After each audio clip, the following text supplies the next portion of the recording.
Righty,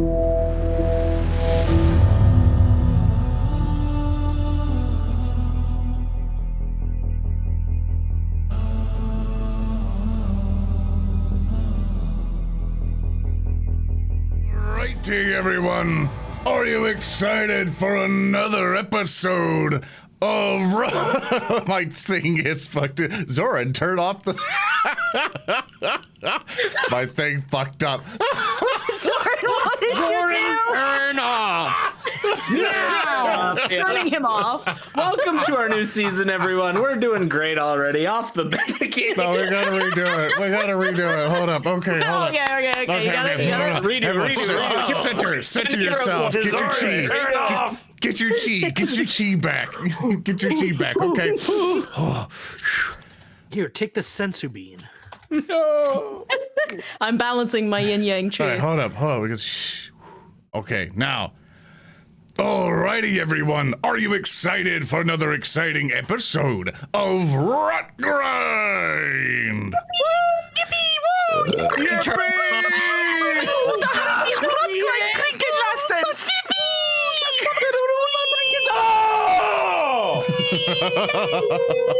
Everyone, look at it. Welcome back, everyone. We hope you had an amazing break. We're finally back from our break for June. Welcome to season 3 of Rotgrind. Thank you all so much for coming back and giving us your hearty hellos. And first off, before we even start, for those of you who are watching this live on Twitch, we appreciate you coming back. Thank you so much for supporting us here on the live streams. We can interact with all of you.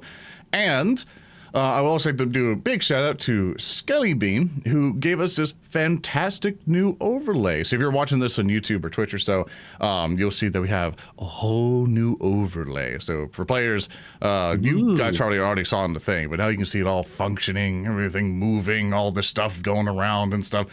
So it is awesome looking. There's even little details you could find. So chat, if you find anything cool, details or anything, be sure to say it in the chat or comments or so of any neat stuff you can find. But of course, the show is nothing without its amazing players and game master, and we will go around the horn as we always do, starting off with Odoroshi. Hi, hello, welcome back, everybody. I am playing the artist formerly known as Valli, Vina, the sylph swashbuckler. If you are not aware of the developments with her, go and watch the last episode and scream and cry with me. So glad to be back. It has been a while. I missed you all very dearly. Yeah, that's me. And next up, we have our ever stalwart HulkyKrow. Hey, that is me. I am HulkyKrow. I am back again playing the Kenrasu cleric Rehua. It has been far too long. I'm very, very happy to be back with all you wonderful people doing this again. We are all children of the cosmic crawdad this day. And of course, we have our ever explosive Earndil. Die. Yeah, it's me, Earndil. I'm playing as Baldrick. He hasn't changed at all. No new name changes here. He's still exactly where he is. And he is a human alchemist. And die. There you go. Now, as we perish, we have the ever revolutionary Speaker D. Good evening, everyone. I am Speaker D. I am playing Tannhauser. You know him. He's loud. He's a robot. He's from the desert. He screams. And you can expect more of that within season 2. Or season 3. We're season 3. Wow. Yeah, dude. It's also in season 2. Yeah. He messed up. He messed up the script. Back to the swamp. What are we doing? Spend a hero point. Let's go back to the start. Yeah. Redo the entire show. That's it. But of course, we have our ever illustrious game master, Thurston Hillman. I'm upgraded. I have a cool boss. Oh no, is my eye glowing? I don't know if my eye is glowing. Well, I might not have a glowing eye, so now you just see me. It's been going on and off. Hold up, I think I want to fix it. We'll fix it here in a second. You just keep going. See, we're doing it live, folks. It is not glowing. Something broke somewhere. We'll have glowing eye me in a second, but yes, hi, it's me, Thurston, on call GM. I am so excited for our new season. In fact, I'm so excited for so many things. I'll talk about it at the end of the show, but there's a lot of stuff coming up that's super exciting. And yeah, this new season we're about to jump into is super exciting. So I'm just gonna let us get into it and let Zoran finish up the intro here, because you're gonna hear my voice a lot at the beginning. Sorry about that. Yeah, big thing. And of course, I am playing the Strix Druid, Oran, and we've all also leveled up level 8 now. But of course, of those of you who might be new to the show might be going like, oh man, this guy's already level 8, and there's not all this other stuff. And don't worry, season 3 is going to be perfect for people who also want to just kind of get into it. So if you don't want to watch the first 2 seasons, we're structuring things as a tiny bit different, just so you can hop right in the season 3 and still kind of feel comfy. A whole bunch of stuff is coming through, a whole bunch of adjustments. So we're happy to still have you either way. So don't feel super pressured if you're like, oh God, I got to watch all this. It's A-okay. You can hop aboard now and still have a good time on the Rotgrind train. But other than that, also, if you'd like to support us, patreon.com/narrative declaration for all of our cool stuff. Want PDFs and things, a bunch of everything else, and supporting us on YouTube, Twitch. If you want a podcast version, we got those as well on your favorite podcast platform, all that fun stuff. Thank you all for supporting us thus far. And also, it's our 3rd year anniversary for doing all this tabletop stuff. Ever since Warhams began and everything else, I think we passed the 3rd year by now, technically. When I checked up all our records and everything else, we've been doing this for 3 years so far. So congrats, guys. We made it. Congrats. Yay! Oh, God, let me go home. Let me go home. I'm trapped here. Just ignore the ball and chains. But of course, Thurston, what Yes. adventure do you have for us today? All right, everybody, strap on in. We're going down memory lane for a bit. Our destined band of chucklefucks have come a long way. First meeting in the prison arena in the Pons Pilaster of the vast city of Outset, the party joined together to overcome the depredations of the Tyrants Guild and took on a mission from a lowly member of the Architects Guild, Marlene, to clear out an abandoned building in the vast sinkhole of the district. Arriving on site, our group encountered a mysterious man who they'd come to know as Mr. Alort and members of his gang, the Children of the Blaze, including an outspoken elf by the name of Prince du Shelf. As our group continued their exploration, the building suddenly collapsed and they fell into the sinkhole. Awakening inside a mysterious fountain inside of an old temple, the group rebounded and explored, finding hints of the ancient elemental deities known as the Old Powers. Eventually, they confronted the old giant guardian, now overcome with the insidious infection known as the rot, and defeated it before returning to the surface. As they returned from the buried city up into Outset proper, the group reconvened with their newfound ally, Crunch, a gallant smith warrior of the distant land of Lejabet. They learned of a strange amalgamate elemental creature that had been responsible for the building's collapse, and who Crunch had chased before re-meeting with the PCs. The group then made their way to the medical clinic of Cousin Ginebrin, a worshipper of the bishop, and then to Baldrick's house, which became their de facto base of operations, much to his consternation.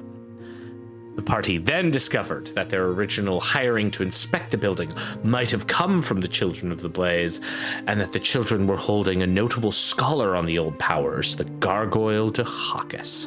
So, they traveled to a nearby tavern known as the Cackling Jackass to confront the Children of the Blaze.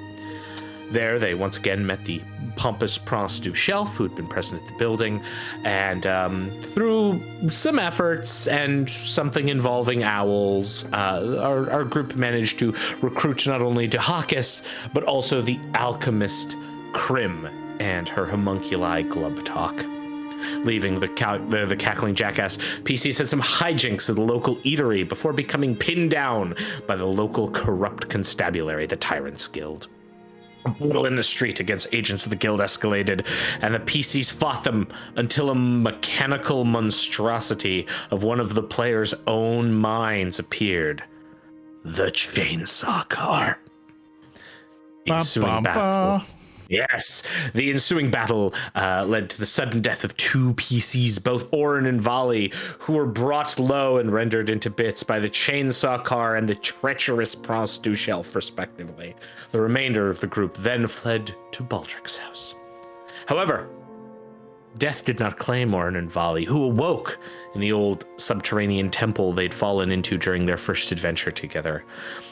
Alone, together in the buried city, the two tried to come to terms with what happened before returning to the surface and meeting the rest of the group at Baldrick's house. Soon after, they learned from Cousin Ginebrin that the Tyrant's Guild was holding a large event and that most of their forces were deployed in a frantic search for them, leaving their base of operations mostly unguarded. Seizing on this, the party made their way to the Tyrant's Guild local base, Derg Sanrin House. There, they infiltrated the base and found that several nobles there had been afflicted with a strange illness that made them weep light from their eyes. After defeating the local guards and even freeing a rat-folk nobleman, they confronted the leading Martinet Cardoza in an epic, conclusive battle to what was our first season.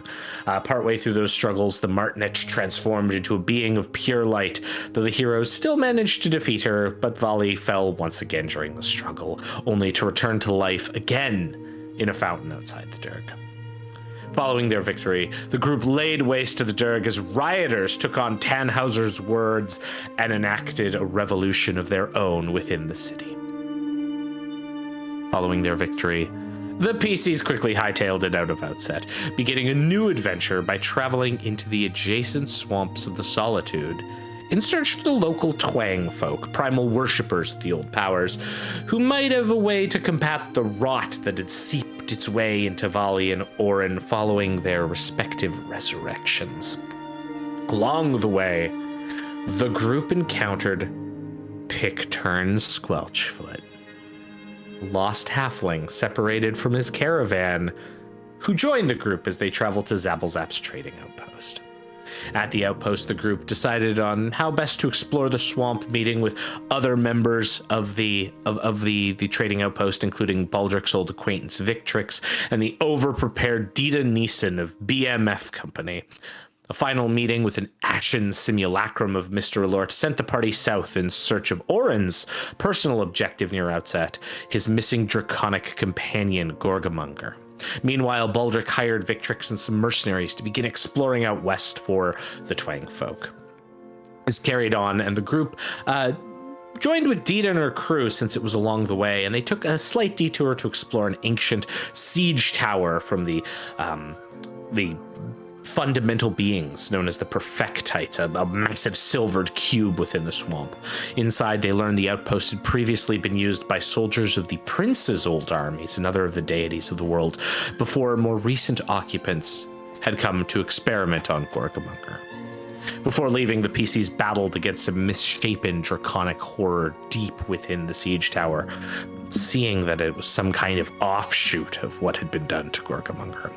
However, with that all cleared up, our group left Dita and her companions to continue their exploration and continue deeper into the swamps, eventually encountering a strange lake of acid, battling against undead acidic shades, confronting an evil fey monarch in the woods, and there they met Tashti, a member of the local Twang folk settlement, the Kaibu. The group continued on together, finally making their way to another collapsed structure of faith, and there they found the rot-infested Gorgamonger, who they battled in another epic confrontation, and eventually put the mutated dragon out of its misery.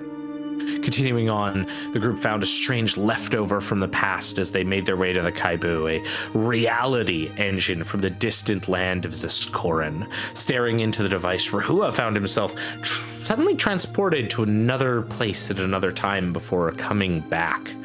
Valli found herself affected, but not displaced. The path continued, and the group reached the sodden earth Kaibu, where Tashti was from.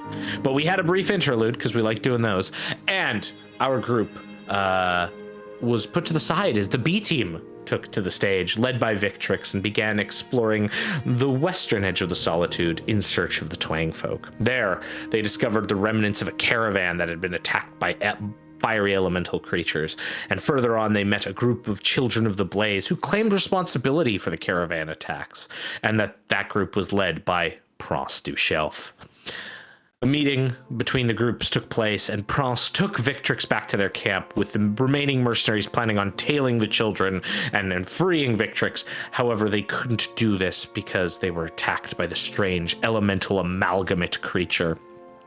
Now, we cut back to our main group, where Valli entreated with Elder Aethon, the speaker of the Kaibu, who indicated that the elemental avatar Ribius could potentially reverse the rotten affliction of Valli and Oran, but they could only meet with Ribius if they handled the local caravan attacks.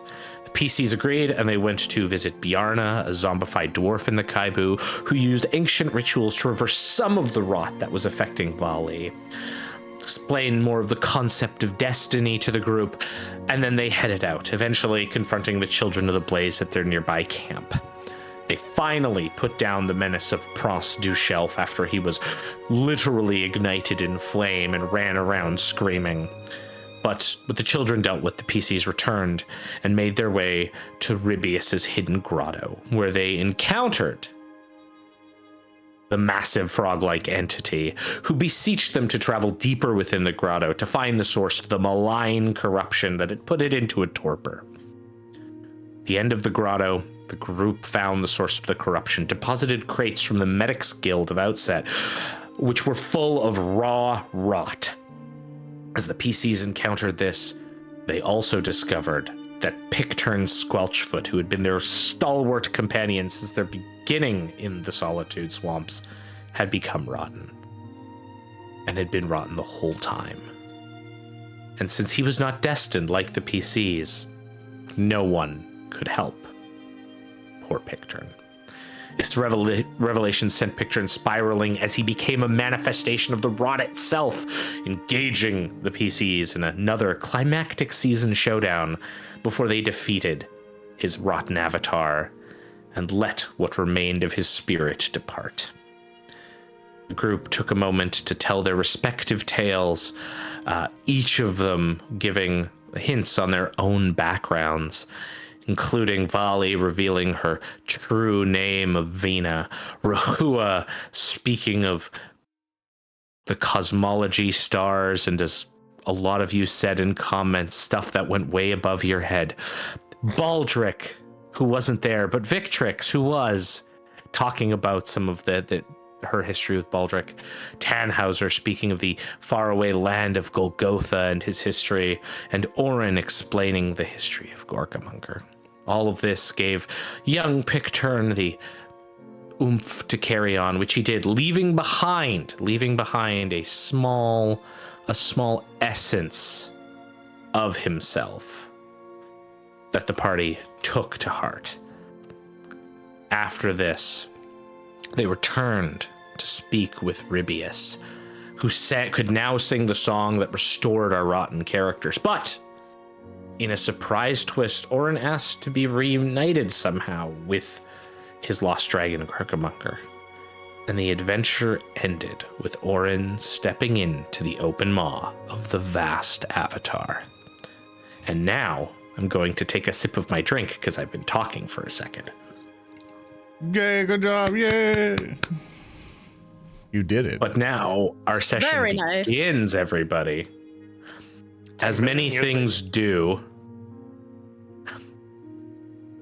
In fire, all of you are running from a great wall of fire that is over. Oh, yeah, you need token vision. I suppose I can give you this.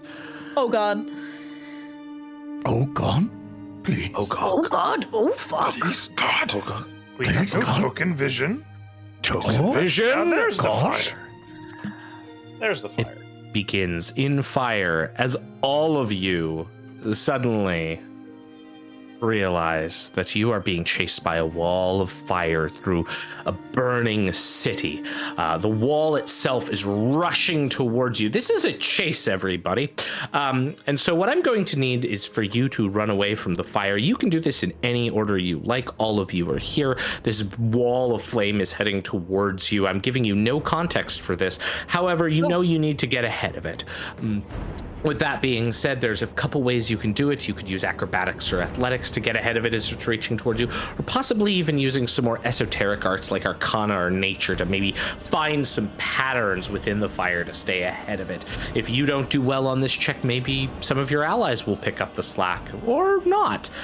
So with that, who wants to go first as this wall of fire is rushing towards you?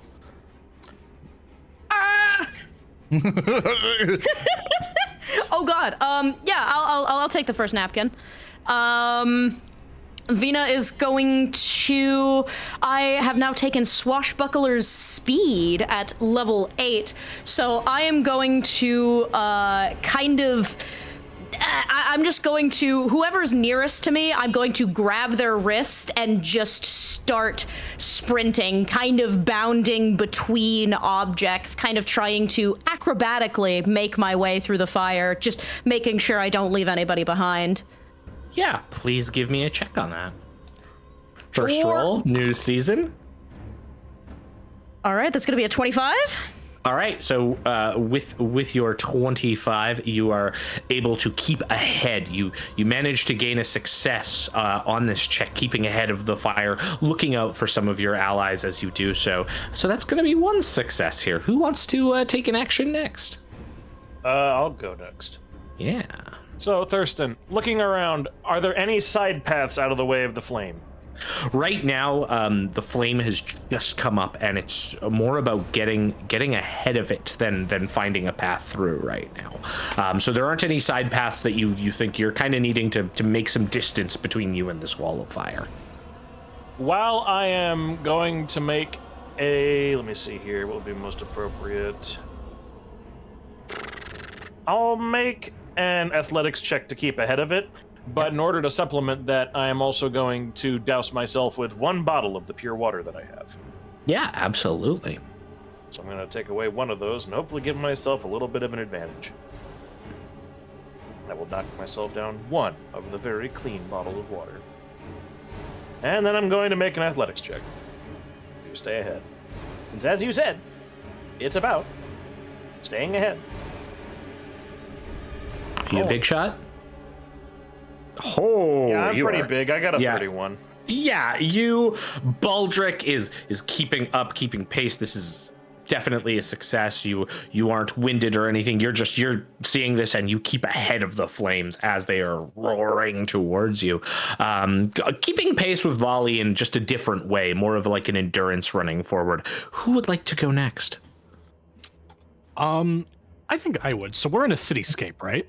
You are in a cityscape ablaze. Alrighty then. I'm going to, seeing that the fire is approaching, knowing that flame rises but takes time to do so, I am going to very quickly look at the highest building around me, take out my grappling hook, and then try to get enough leverage off of it to attempt to swing way forward and attempt to escape the blaze with my ingenuity. Okay. I would say that would be an acrobatics check. I'll give you a +2 bonus on that for your ingenuity with the grappling hook. Most excellent. And I'll compound your +2 bonus with a nanite surge as I allow all of my actualized cogitators to and just allow myself to maximize my speed. Yeah. Let's rock. 25, baby. 25 will also be a success. You don't do it with maybe like the utmost grace, but it is enough to keep yourself ahead. You manage to push on. In fact, you could tell that if you hadn't nanite surged and had some bonuses from the grappling hook, this might have been very tricky. But you managed to keep ahead of the flame as well, seeing that it seemingly came out of nowhere. Excellent. Rehua or Oran, who is next? I suppose. I suppose I'll go. So, despite being very wooden and apparently heavy, I'm quite athletic. So I think I'm gonna have to make an athletic check for him to try and get ahead of this fire and just outrun the burning. Absolutely. It'll be a 27. 27 is enough. The flames do not bother the man who is a tree, who is a being of cosmic energy. You maintain, you're slightly behind Baldric, but keeping up with your allies. In fact, this is enough to sort of push you all forward. Oran, you don't even have to make a check. Your allies have kind of secured enough headway that you're able to keep up with them without even making a check. However, this is all further compounded that as you get a little bit forward, you come upon a closed portcullis in the immediate street ahead of you. Now, the bars on this portcullis are fairly wide. You might be able to squeeze through it, but it could also potentially be lifted if enough of you work together on it. So once again, I'm going to leave this up to the party to see how you want to handle, as the flames are still sort of closing in on you, and this portcullis seems to be the only immediate way out. Who would like to go first? I'll take the initiative. Oran immediately turns over the Baldric, going like Baldric, you know how these things work, right? Yeah. Go! He slaps you on the back and he casts the spell Fly. Just bam! You are able to fly for 5 minutes, and he's like, I think there's a thing up on the top of it. Maybe it's like, if you could lift it, I'll try to buffet the flames away here to give us time. Thurston, real quick, what's this portcullis made of? It seems to be not like well-made iron, but some kind of like shoddy metal. Can I make some kind of check, or would I just know about how long do I have to prepare something in order to possibly destroy this? Are you thinking something like a coring? Like you're thinking something like a coring charge? I was thinking of using or acid flask as demolition. Oh yeah, you could absolutely. Because coring charge would be do that. great against something like wood or stone. Acid's better for this. Give me a crafting check here, or engineering if you have that lore. I'll take my turn back and get back my fly spell then. Yeah, there you go. Save that. I'll just skip then. All right, screw me then. Wow. I can use the fly to get to a weak point if it's necessary. I'll make a crafting though. Here, you go first. It's like fuck your magic. I'm solving this with alchemy. Well, yeah, because why would I do that when I could possibly just destroy it? Oran sulks. No. See, that's not very good. That's just 26, but I mean that's pretty good considering. Are you gonna keep it? Will it get me what I want to know? You don't know that. I hate you. Die. Yeah. I'm not gonna re-roll just because I want to save that in case I need it for something else. Will this help me? Absolutely. You manage to start to destabilize it. You make some more holes, which is probably going to make it easier for people to slip through or potentially lift this up. But that would be your action. Who would like to go next? I think I'll go. So seeing this portcullis, does it have any the portcullis is obviously suspended or otherwise operated via chains, right? Mm-hmm. They seem to be internal to the building. Internal to, okay, so they're not external. No. All right. And on the other side, is there potentially a lever or anything that could be used to help open or jimmy open the thing? With the smoke that's rising all around you here, it's difficult to see. It might be like doing acrobatics to get through might give you enough space to look if there is something on the other side to open it or begin the process. Thurston, acrobatics are for swashbucklers. That's true. Dimensional assault and teleport half my speed through the portcullis and see if I happen to land upon a lever. And if I do, I will smash it down. You absolutely do, and in fact, that is enough for a critical success because you used a resource as you teleport through. You look around, you immediately see that there is something that can cause it to go up. That, in combination with the acid, which is eaten away at what you can tell now is rusted in place part of this portcullis. By activating it, you cause this to move up, allowing you and your allies to get through. As you all begin rushing through, you enter into something that's more of an open area, like a clearing within the urban sprawl, except you can tell that it's covered in collapsed ruins, just buildings that have toppled over. They've been like this for a long time. Stones on top of stones, buildings on top of buildings that have collapsed here. You need to get through this somehow. Those of you who can fly can certainly fly over, but those of you who do not have fly, this would be something where you'd need like crafting, architecture, or something like thievery to maybe find some leverage points to move through this type of terrain. I have thievery. Would Vina like to look around and try to find like a good place to sort of sneak through without having this all collapse on top of you? Yes, indeed. I would love Absolutely. that. I would love to roll this, and Yes. it's gonna be okay. That's a 22. Can I roll above a 10, please? Thank you. Are you happy with a 22? Not exceptionally. You do have 2 hero points. Yeah, this is necessary for at least 3 of my friends. So yeah. I will use a hero point. That allows you to re-roll your d20 and a bunch of other stuff. Yes, indeed. Better. That's a 26. A 26 is absolutely enough for you to start maneuvering your way through the debris, finding a bit of a space where you can direct others to come in. Certainly, some of your allies can now take advantage of this and join in. Who would like to go next? I'd be happy to go next. Yeah. I am nimble, but I am not quite so nimble to fly. So I'm actually going to try crafting to try and assist with her to widen this for people to get in there. Yeah, you can use it to sort of analyze, see what the best things to move would be. Yeah, please give me a crafting check, Rehua, as our lovable tree fellow looks over all of this, scanning with your eye as the flames lick at your back. Oh, a 28. Nice. Yes, 28. You are also able to identify some areas where Vina is moving that would, might cause some issues if she walked through them. So you point them out very, very diligently. You can feel that you're almost there and almost found a path through this. Who else would like to go, as both Rehua and Vina are sort of making their way through this now? Well, I kind of don't have the best tricks in my book unless I want to spend spell slots, and I'm not super up for that. So I think what I'm going to do is attempt to use my understanding of architecture to find the most efficient path between these city buildings. Mm-hmm. Would you allow a society or crafting check? Crafting would be the better of them. Here we go.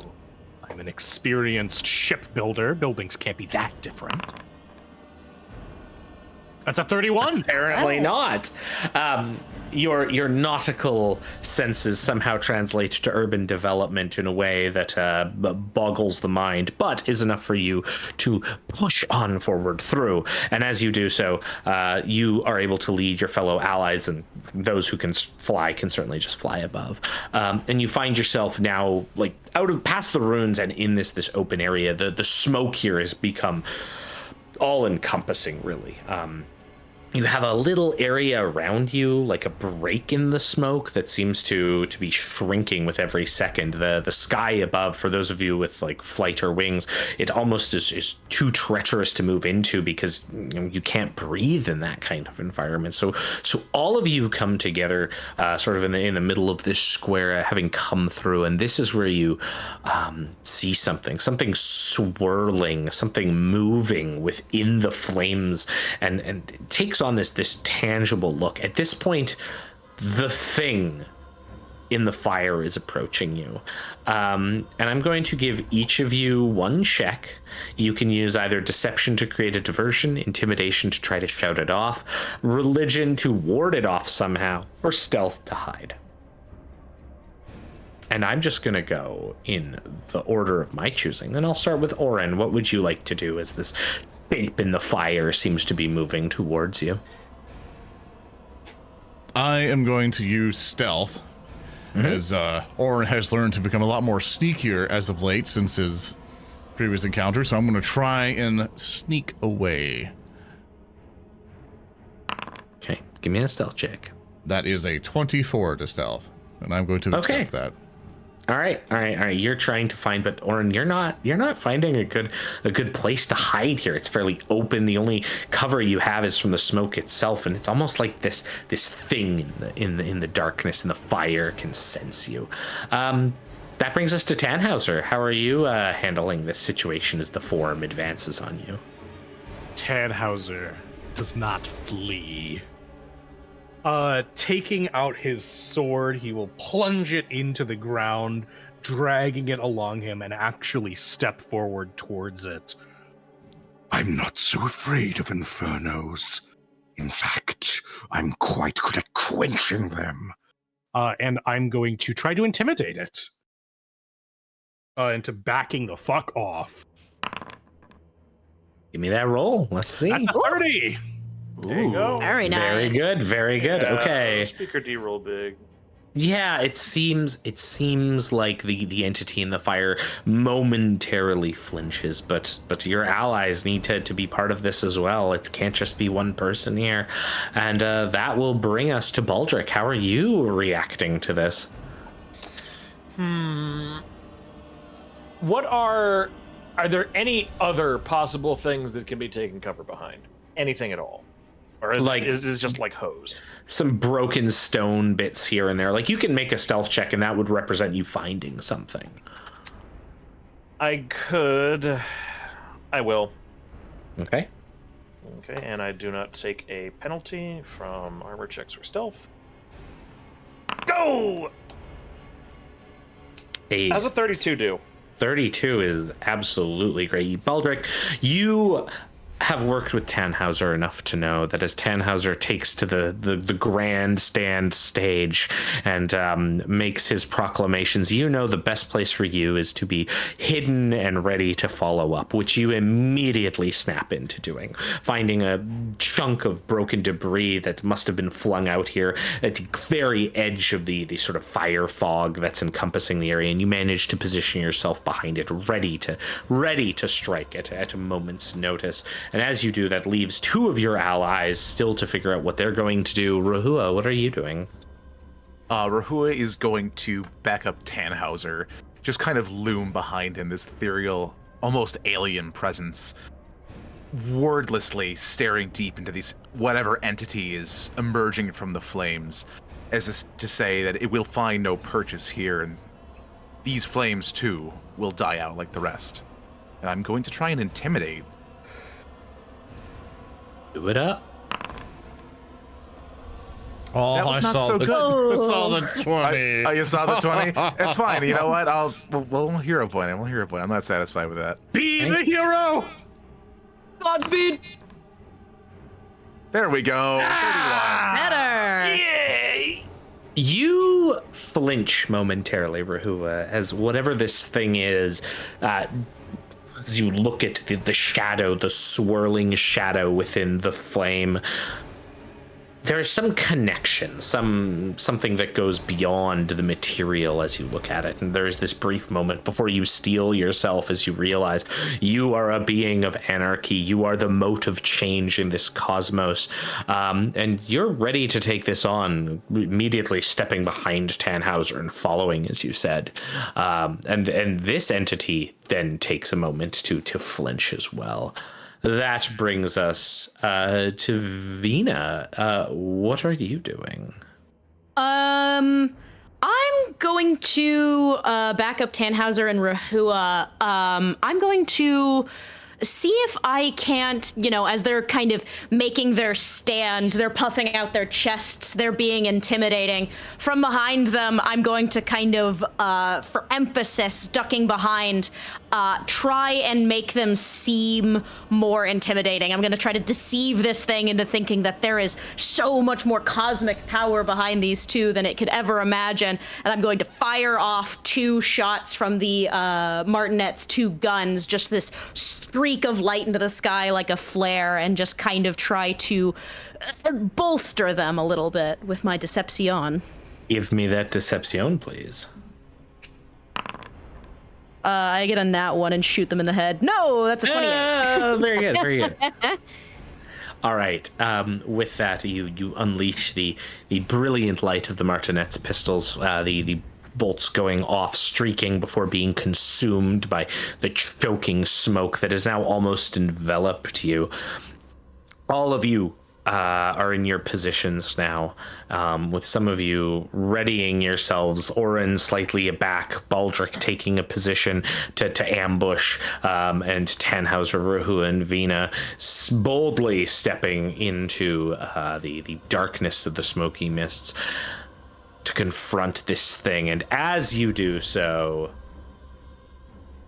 the smoke becomes almost all-encompassing. It's almost like a dark gray black. And then there is a single sound that drowns out even the flames, the licking, crackling flames around. As Tannhauser, you knock on the door of Baldrick's house. You have now returned from the swamps of the Solitude after a several weeks' journey back following your encounter with Ribius, and you have returned to the home of your friend. Your entrance back into Outset was mostly uneventful. You know, thought you might have to elaborately sneak your way into the city, but it seems that no one was even interested in your presence when you arrived, and you managed to move in with no problems. But now you are at the front of Baldrick's home, and you have knocked on it. Are you saying anything, Tannhauser, as you knock on the door? Does the door instantly open with the first knock? No. Okay, no, I'm just going to knock a lot more frequently. Okay. Does it like increase in tempo? Yeah, just Yeah. And then when it's not, it's Yeah. like slowly build, like doon. One moment, please, Baldrick. I'm getting it. And as you approach here, a figure steps out, and you see the armored, plated figure of Crunch of Legibet, the Smith Knight, who somehow opens the door to Baldrick's house as you look, noticing the two doors side by side. But as the door opens, Tannhauser, you see beyond Crunch, a wall has been broken down between the two homes.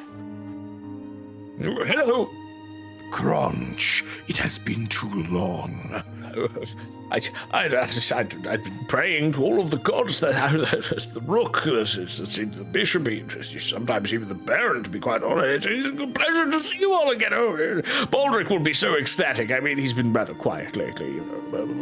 I'm sure the laughter of you and your come in. And Crunch steps aside. Can y'all describe, as you are walking into Baldrick's house, what this looks like? Like, what does the camera pan over and see as you all step through the threshold? Have we been able to get the swamp guck off of us by now? Yes, you have managed to get swamp guck off of you. All right, excellent. Then yeah, I imagine the party probably looks pretty good at this point. Oran and Vina certainly look less rotten. I imagine people are in high-ish spirits. Yeah, Tannhauser will walk in with that kind of quiet intensity he always keeps with him, cloak looming. Just look around, notice the broken wall, just look at Crunch. I love what you've done to the place. I think it was necessary to coordinate. There's so much to do. All of the revolutioning. Yes. Good thought. Thank you for doing this to our house. Yeah, the place looks fantastic. Crunch, it is so good to see you. It feels like it's been years. Oh, at least a year. Yeah, it's only been a few months. Yeah, I certainly missed them quite a bit. Where's Baldrick at? Oh, somewhere in the back. I shout, some Baldrick, guests. Baldrick, we missed you. Rehua and Oran, what does your entrance look like? Oran's just kind of helping lead Rehua as he's carrying a large wooden-looking spherical shape, either on his back or forward or so. And Oran's just kind of motioning him, giving him signals with his wings and hands, going, "You're good. You're good. You're good. Are you sure? Are you sure? I can't, I'm hitting try to something angle here. it and angle it's in the doorway. Just What do angle you it mean this way. angle it? It's ovoid. I can't actually angle Just it through. try, It's just too just wide. try another direction with it. Just try to put it this way. Hold on. I can fix this. Hold on. And Rehua will cradle the spheroid object in one arm. It's one of his giant, big fucking arms. But with the other, he will push on the door frame to Baldrick's house and widen it however much he needs to find purchase. And maybe it'll break. I don't know, but he can fix it. I'm sure. It's all the same material. Yeah, and or it'll little bird feet back pitter through. patter around you, and wings are going left and right, just kind of help you balance things, but not really touching it nor helping. I'm the most unhelpful friend, like you're moving a couch. Oran, stop. It's okay. It's okay. I've got this. Please stop. Just be careful with it. Yes, I'm being as careful as I possibly can, but I'm the only one holding it right now. Just stop. Tannhauser, Vina, could you pull it from the other side? All right, I got it. I got you. Just go through the legs and push. Why don't we just roll it? We can't roll it. It's precious cargo. As all of this happens, and the sound of the door frame being split further open, Earndil, would you like to describe the Alchemist Baldrick's return from the rear of his household, walking into all of this? Baldrick has pushed open the door to the workshop component of his house where no one else is allowed, and is seeing them breaking open the door, and has immediately given up, and he is just going to go into the kitchen part to watch, because he has given up trying to corral these people. All right, you can continue with the egg. Okay, Excuse blow me. forward.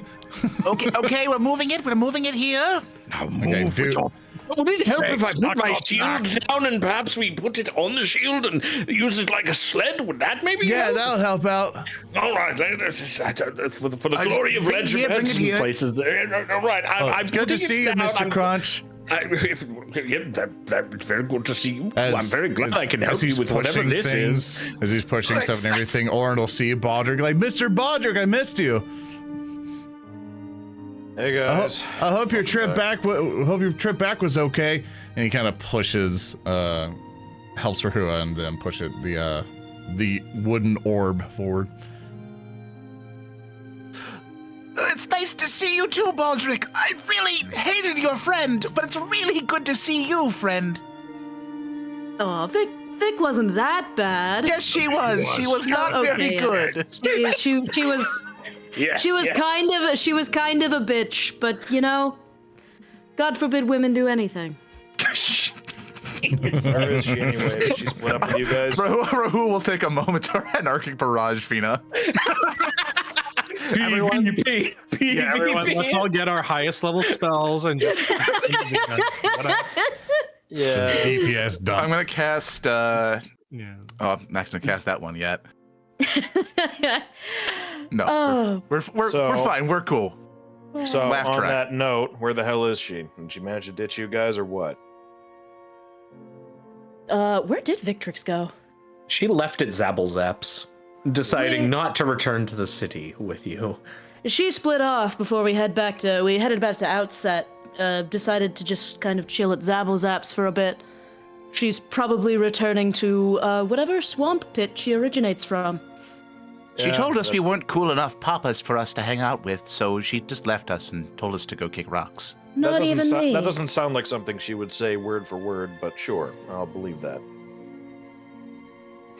Stare at Hulky for putting words in my fucking mouth. I kill you. Wait, what did I say? We weren't cool enough papas for this. I'm like, what the I fuck? didn't say that. Yes, you did. No, I Yeah, he didn't. didn't say that at all. Baldrick, are you delusional? Hey, how about you explain what the hell the egg is first? Oh, so this was given to me by the giant frog god person, and I've been taking care of it ever since, and it grew up to this big, and he gestures wings and hands and all. Oh, I think they're gonna speak. Speaker? Anyway, yeah, and things and hands and Yeah. all. So he kind of gestures to it and stuff. And I've been taking care of it and rocking it and loving it, and it's mine. He's a wonderful mother. Congratulations, Baldrick. All right. Yeah, you're like a godfather now. Before you guys go acting like this is supposed to be normal, how about you explain a few things first? Okay. Number one, why is the egg here? Well, where else is it supposed to go? I don't think we're prepared to explain that. Yeah, I brought it home Yeah, why are you trying to force an egg through my door? so it could be safe inside. And if it hatches, I'd rather it be in here than out there. And it just points out and just like menacing symbols showing outside. It's like the saddest street, just like light rain coming down. Tumbleweed goes by. Why didn't you wait to come in before we could find something else out? I could have tried to take my door off its hinges before you wrecked it.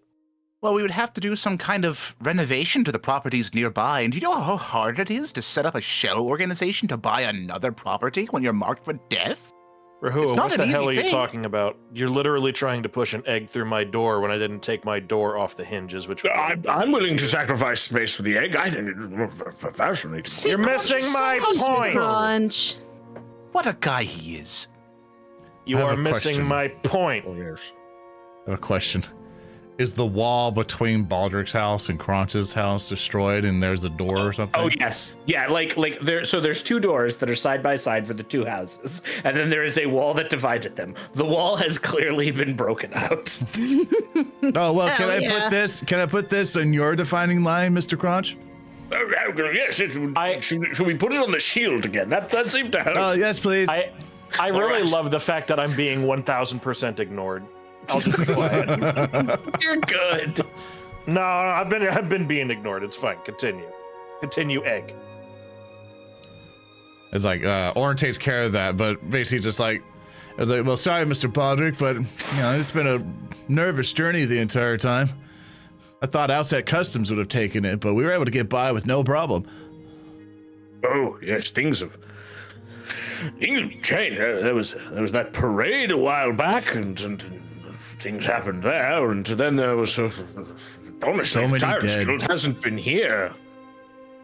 What was that? Nothing. Wait, you're saying the Tyrant's Guild hasn't been around? What happened with this parade? It sounds like we missed a party. Oh no, the parade is nothing to worry about. It was a thing that happened. I'm sure you'll hear about it later. But the Tyrant's Guild just haven't been interested here. Huh. Well, that's good to hear. Last thing I want to deal with is the fucking Tyrant's Guild right now. Cue dramatic entrance. I have a No one expects a Tyrant Inquisition. We barely had to bribe or kill anyone on our way into the city. I get the feeling that we are currently having our revolutionary breeding grounds be subject to parade and circuses. Yeah, What? how are the wanted posters? What's our bounty like right now? Thurston, how is it looking? They seem to have mostly disappeared, and in fact, it seems like any of the signs that are up, or maybe just they were forgotten about. It seems like, and Baldrick, you've noticed this from your time here. There's just been no pressure on you. Like even the usual routine stuff you deal with, such as incarceration or harassment, just hasn't been happening. It's been very quiet. Hmm.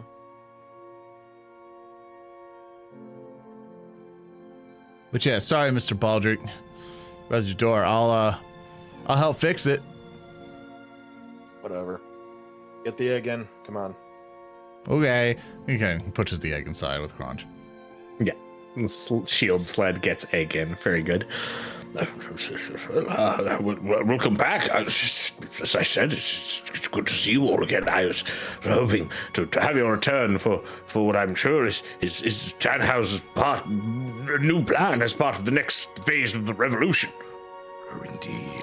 I have a great many schemes, plans upon plans upon plans to bring the revolution back to outside, yes. Do we know what that plan is right now? Well, first we should deal with the egg. That is true. The egg is a very important part of the revolution. Baldrick, do you have any fresh linens? We need to create a nest. It looks like Baldrick stepped back into his laboratory. Well, then you won't mind. I start going through his linen closet. I'm sure Baldrick missed us a hell of a lot, huh? I mean, what good friends are we? Right? Yeah, starts eating from his fridge. Starts drinking his milk from the carton. Not from the carton. Like Just mouth punches a hole in a over, window. like mouth over hole. Just start chugging. Oh man, I think the house is a little bit dark despite its renovations. I think we need some light in here. But who's gonna punch a hole in the wall? I will say though, would it have killed you to clean up a little bit? He like throw shit on the ground. Just going through it. Like, honestly, how do you live in a place as dirty as this? I mean, there's holes in the walls all over. Yes. As this this event carries on, there is like a meek knock on the distended door, like a hello? I got it. Hello? And like a figure sort of peers through, and you see this half-elven face with spectacles on and these sort of long robes of the Architects Guild. As you recognize Marlene, the person who gave you your first ever mission in the city together. She pokes her head through and sort of looks up. Very, very good. I'd heard you'd all returned. I figured when I heard of a group that involved a walking tree, a winged fellow, a blue-skinned woman, a machine man, and also pauses, a wooden sphere, that it was probably you. Oh shit. Have you told the cops? What? No. Ah, wonderful. That it's great to see you again, Marlene. Marlene has been great help to the revolution, Crunch says, like coming up. She's been helping us organize and made pamphlets and meetings. That's good. That's good. I'm glad you've been working on your praxis, Marlene. Yes, well, after the events of Derek Sanderin House and its collapse into the sinkhole, I thought it was a wonderful change. That building was old and new, better construction could go there, so I had to support it.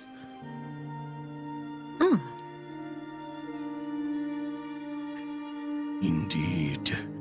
Now then, what progress have you all made regarding the revolution? I assume there is a bloody tally you've reaped. They look at each other awkwardly.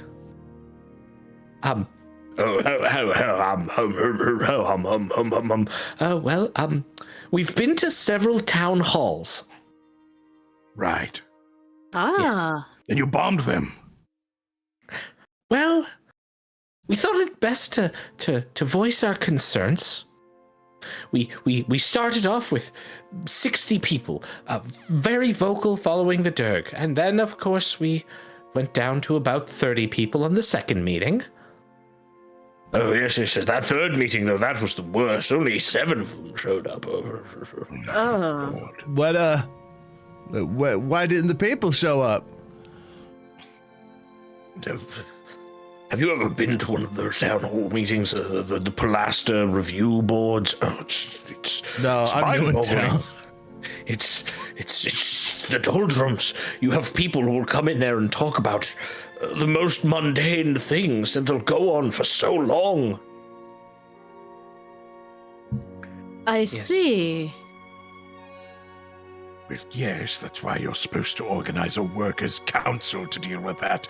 Wait, hold on a moment.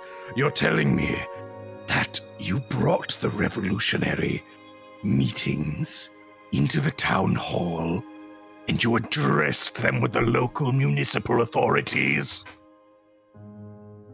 They look at each other awkwardly again. No. we had our meetings in private, in fact, here, and then we were all riled up and we went. But we figured it would be impolite if we didn't let others speak, because there was a queue. So then we had to wait for the queue to finish, and that was where all the citizens. Oh yeah, it was very, very bad. One of the citizens, he went on for about 30 minutes about what was it, Molly? I believe it was the plant density in a certain region of the northwestern portion. Plant density went on about it for a long time. We actually lost some members to that. Can you believe it? They didn't have the temerity to stay and be with their convictions. To be fair, you don't fuck with tree law. Tree law is important, yes. All right. It seems as if there has been a major misunderstanding in how best to organize a revolutionary front. For one, we are not operating within civic systems. We shall be bringing fire and rage and death to them so that we can build them again from the ground anew. And the second thing is that you need to make sure you maintain revolutionary fervor. You shouldn't be letting people talk for hours about plans. You should allow them to address their concerns within 5-minute windows and then control the discourse in such a way to direct them. You're supposed to be the vanguard party. They look at each other awkwardly again.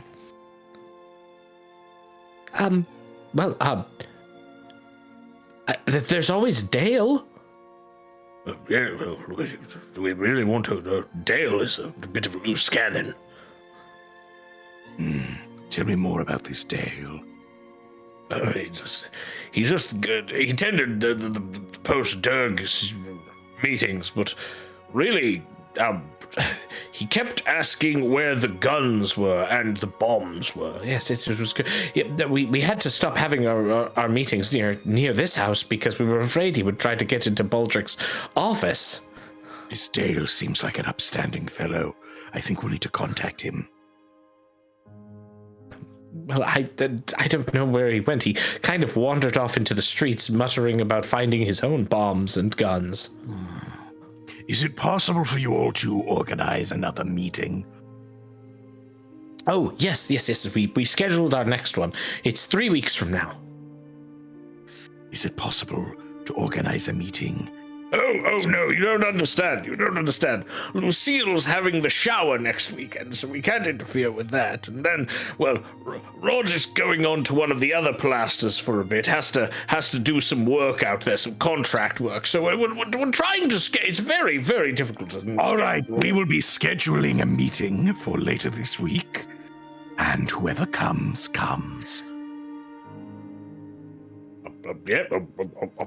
Yes. And I leave it to the rest of you to ensure you maximize the amount of people who come. If such and such has the shower, you can take a shower in your own home. Oh, no, not that kind of shower. That's child. Where's Baldrick? Oran, sorry, go ahead. No, whatever. Go ahead. Oh no, go get Baldrick. No, he's in the back. Just continue on. No, my only bit is that Oran's going to raise his hand and be like, be sure to put on the papers that this meeting is mandatory. Oh, that's a good idea. That I think will help. Yes, very much. Would you like to come? You have better penmanship. It's very difficult for me to write with the contents. Oh yes, of course. We'll go draft that up right now. Tannhauser is going to walk up to where Baldrick went to and try and go retrieve his friend. Yeah, so like the Earndil, do you want to describe the sealed door to your private workspace? Yeah, it looks just like kind of one of those tall vault doors that you would probably more likely see in a secured banking establishment or like the bulkhead on a ship or something, the metal one. And it looks like it's been stolen and repurposed to seal this up. It's not locked at the moment, it's just closed. Tannhauser will grab whatever opening apparatus there is and then try and just open the door and get in. It opens surprisingly easy. Baldrick! Ah, We did not just travel for weeks through the swamp for you to sit alone in your room. Do you have any idea what they've done to the revolution? I figured that was more on your front. Well, I figured that you also were a fellow terrorist. Well, whether you're a terrorist and the revolutionary, regardless, it's of your same interest. I don't recall the terrorism and the revolution going hand in hand in this situation. I've been plotting more ideas while they've been doing this. The only issue is that they seemed a lot more milquetoast about what they wanted to do. Wasn't exactly willing to tell them no in case you had an idea of how you wanted to run things. All right. Well then, I would ask very kindly that you join our meeting and we discuss our next target, because it becomes of great interest to me to ensure that the revolutionary spark doesn't die down simply because the Tyrant's Guild eases up pressure on these people's throats. That's part of the problem. I've been sitting here for the couple weeks it's been taking you guys to get back here, trying to figure out what exactly our next spot's going to be. The problem is that because they're not being open or overt with their policing, in fact, it's hard to tell they're even here at all at the moment, it's hard for me to pick out a pattern. They're kind of just keeping quiet, which is good in the short term for everyone else, but in the long term, for my plans, it helps them a lot and me not at all. Then perhaps we should set our eyes on another pilaster. I don't think we have this one under our control just yet, or have not removed the Tyrant's Guild from this one yet. But Exactly. But that's the thing. The Tyrant's Guild hasn't been putting pressure on this location, likely because they know revolutionary sympathies are beginning to brew. As a result, they may be attempting to kill our movement with kindness. Therefore, it behooves us to target outside of this area. Fine.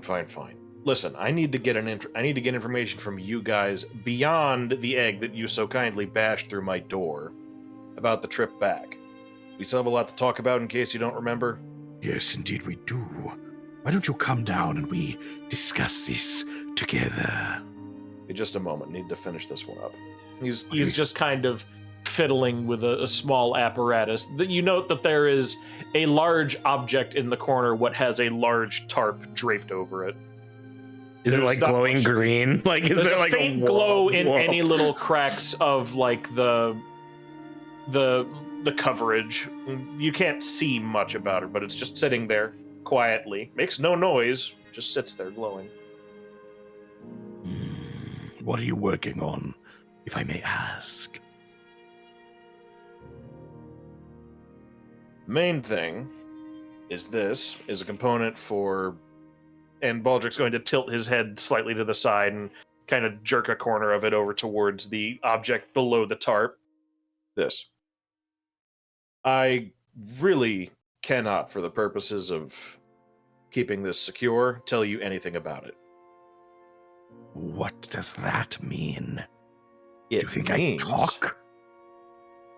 Yes, I do actually. You talk a lot. Yes, but I'm not going to bring up your secret bomb.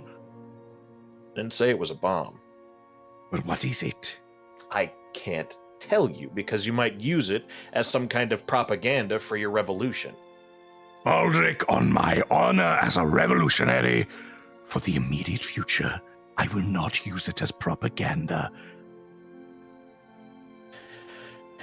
We'll discuss it later, but we'll discuss it. I went, "Come on, we need to talk." Fine. Oh, You can see where the heck that halfling went. about that. I figured I should be the one to break the news. Unfortunately, our friend Squelchfoot didn't make it.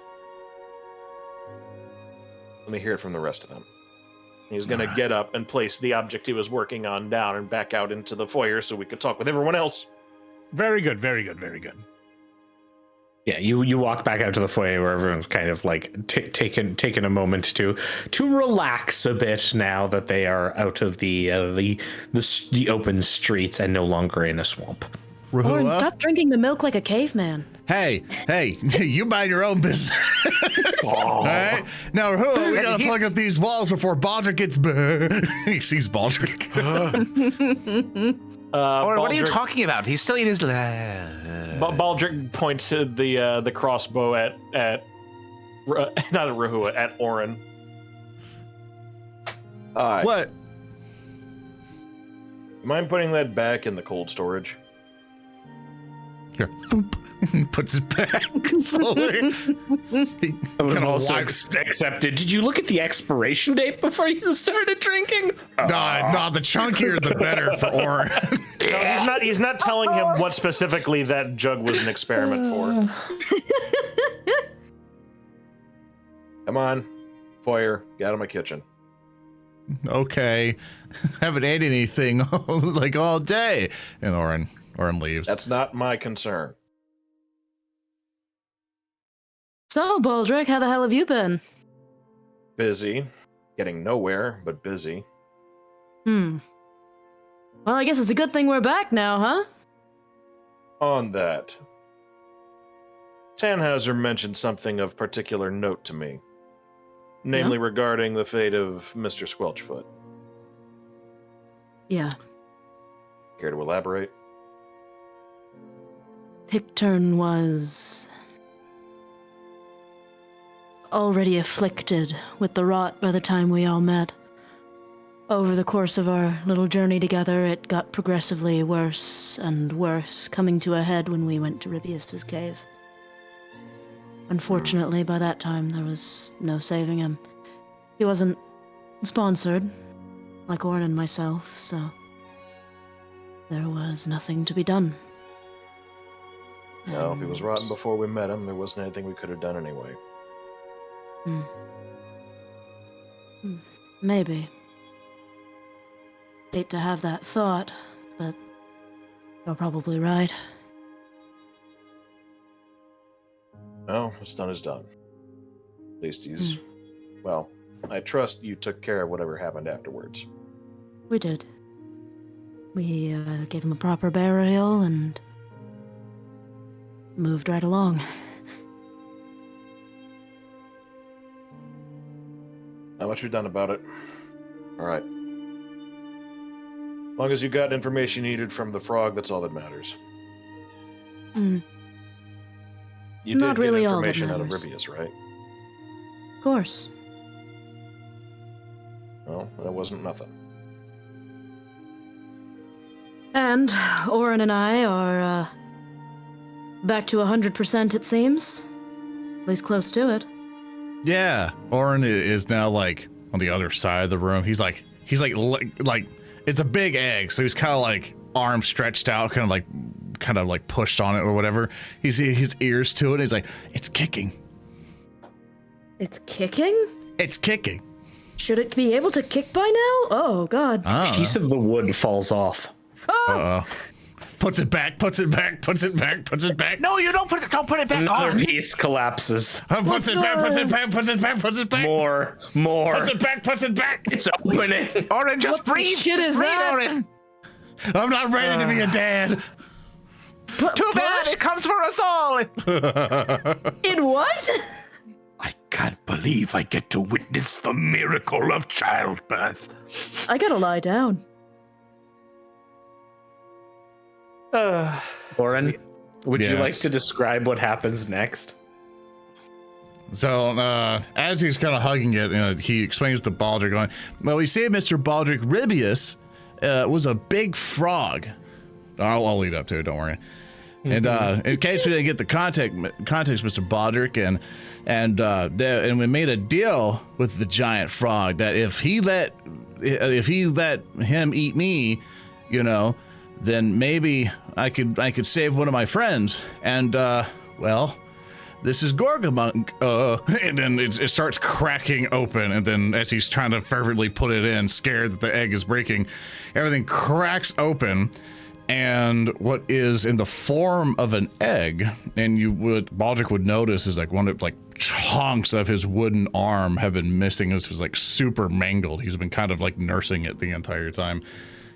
And you'll see that this giant wooden egg just kind of like splinters apart, and what comes out of it, like these kind of big wings come out and everything else. And it looks like a big, like in terms of large size for Pathfinder 2nd edition, and a wooden dragon kind of thing made of brambles and branches and leaves and all this other stuff. And it emerges from the egg. And we didn't have enough time to get like all sorts of fantastic art or so I think I'm a bit of a character designer myself. So I put this together, to represent the token today until we get something else. It's beautiful. Character design's my passion. Hell yeah. Now, Zoran, I do have to ask. Yeah? Is that a nose or is that a second smiley face? That was the question I was going to ask in the pre-show, but he stopped me from asking. Yes. I guess we're not ready for the answer.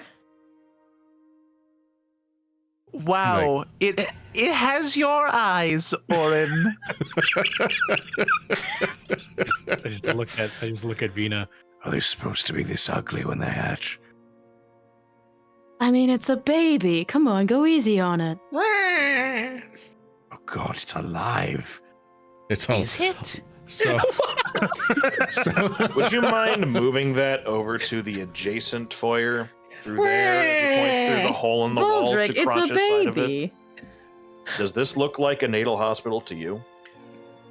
No, but before anything, Mr. Baldrick, do you have any food or anything that we could borrow? I mean, Gorgamonger here is probably hungry, right, Gorgamonger? What does it eat? Does it eat? If it's I don't- food, you're not going to just be borrowing it. I don't like that. Want it back. I don't like that it does the fucking wah thing. All right, look. Here's the problem. We leveled to level 8, and we had that. I practically retrained for the time or so. So I literally have like the Beastmaster free archetype, and this thing is technically a large, mature companion. So it doesn't need the wah. It's not like the entire time. It is basically not wah. It doesn't do that. No. No, it doesn't do that. So, Zoran, I can't believe you brought a baby dragon into here. I'll fucking kill you. It's only a baby dragon, you. He'll kind of push Gorgamonger to go to the other side of the foyer. He's like, you just rest here. We'll see if Mr. Baldrick can help us get some food. And he looks at Mr. Baldrick with the most puppy dog eyes, hoping Mr. Baldrick will help. Baldrick says nothing, but he will watch you go.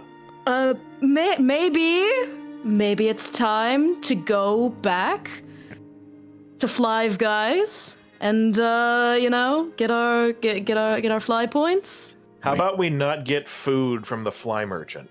That seems like a very smart choice. I know there's a market nearby where you can buy food for eating.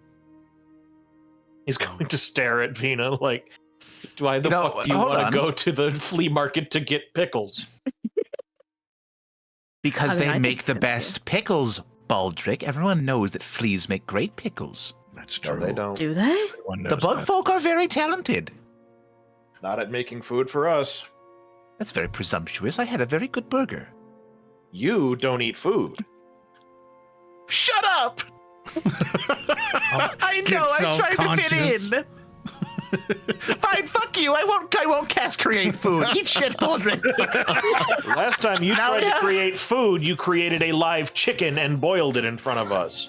I don't want your food. I didn't cast that spell. I just made that happen. I don't Oran. think that's good for the baby. Oran raises a hand. You can create food for you motherfucker. I'll end you. Do you understand me?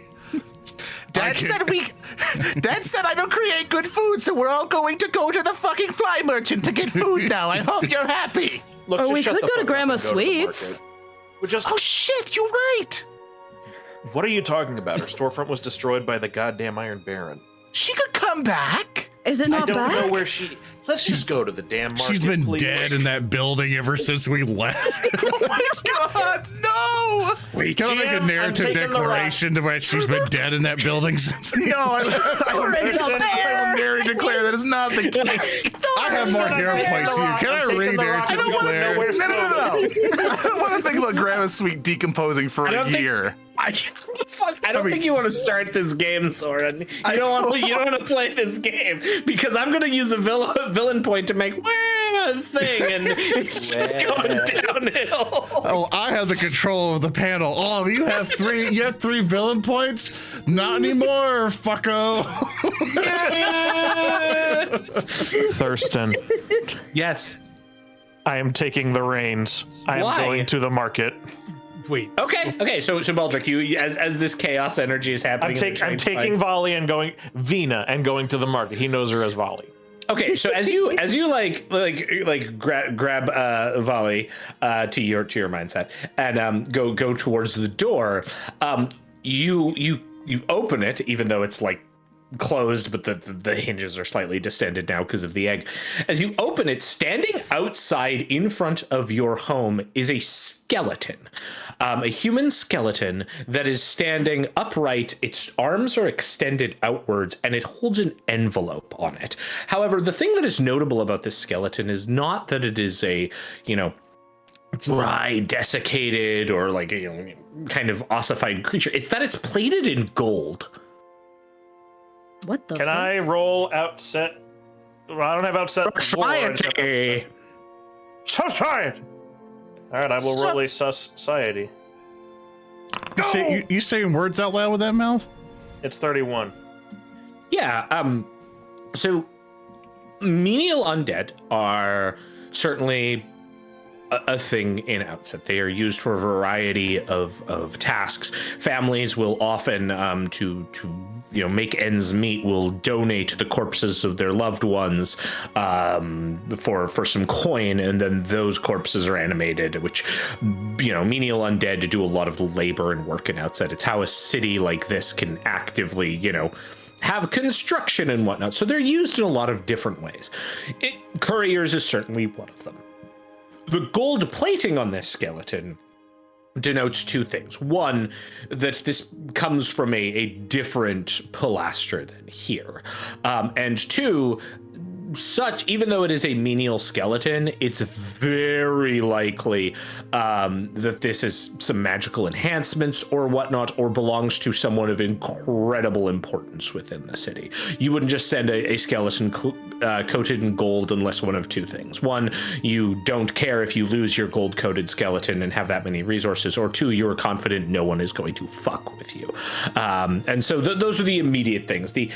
You've heard rumors that in some areas of like the king, queens, and prince's pilaster that these couriers might be common, but they certainly never show up out here. Okay. Can I get any further information about which one it's from, or is this just a general idea? This is a general idea. It doesn't have any markings on it. In fact, like one thing you notice is that it's very intentional. Like it does not look like there are any intentional markings on this beyond its gold plated and the envelope it carries. Baldric will take the envelope and look it over. Yeah, as soon as you grab it, the skeleton takes 2 steps back, its arms go to its side, it bows forward, it turns, and it begins walking off. As you take the envelope, you see that it has a seal on it. Some kind of sigil is in gray, or it's in wax, like a red wax. Which you can see on it. And do you have any appropriate lore, like heraldry lore or anything? Negative. Okay. I have nothing that would help me with that. I'm going to pass it to Valli. Valli. He's going to just pass it to the side to her. Uh-huh. Could you open this, please? Sure. I'm going to very cautiously kind of slide it open. Are you angling it out like it's like the explode? It's like a claymore. This side explodes like Yeah, like it. very, very carefully pulling out like one of my little thievery tools and kind of like very carefully opening it in case it's like anthrax. Give me a thievery check. Yeah. Ooh, that is a 28 for you. Okay, cool. You manage to you manage to slice just the wax seal off. As you do so, and you're kind of like holding it at an angle to make sure, nothing's going to explode or murder you. Two things happen as this occurs. First off, the pressed down portion almost springs up. The paper used on this envelope is some kind of like notable make, like it's got like durability. It's not cheap paper, that's for sure, on the envelope or the inside. Then all of you hear this ting sound as something falls out from the envelope and lands on the ground. Oh, everybody get down. You immediately shout, "Get down!" Does anyone want to make reflex saves? Oran immediately goes, "Watch out, Mr. President!" And he kind of like tackles Gorgamonger, but nothing really happens because he's so big. But he does it anyway. Reflex save. Yeah. Thurston, instead of ducking for cover, can I take a perception to see what it is that fell? Absolutely. Okay. Oran got a 29. Okay. Cool. Oh, I saw the 1 and I almost got 28. excited. Nice.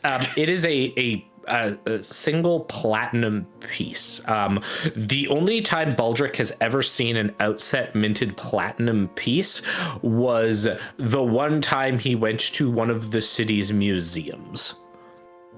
And it was behind various, guard and keys. With a leather glove-clad hand, Baldrick is going to bend down and grab it. Yeah, absolutely. So you pick it up. It has on one side the sigil of Outset, and on the other side it has a depiction of the prince.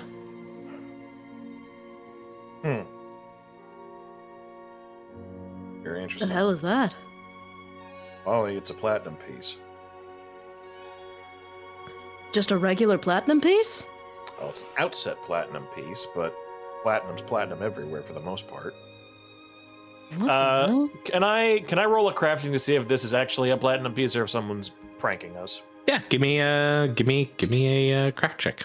I can't wait to break this in half using my fucking fingers.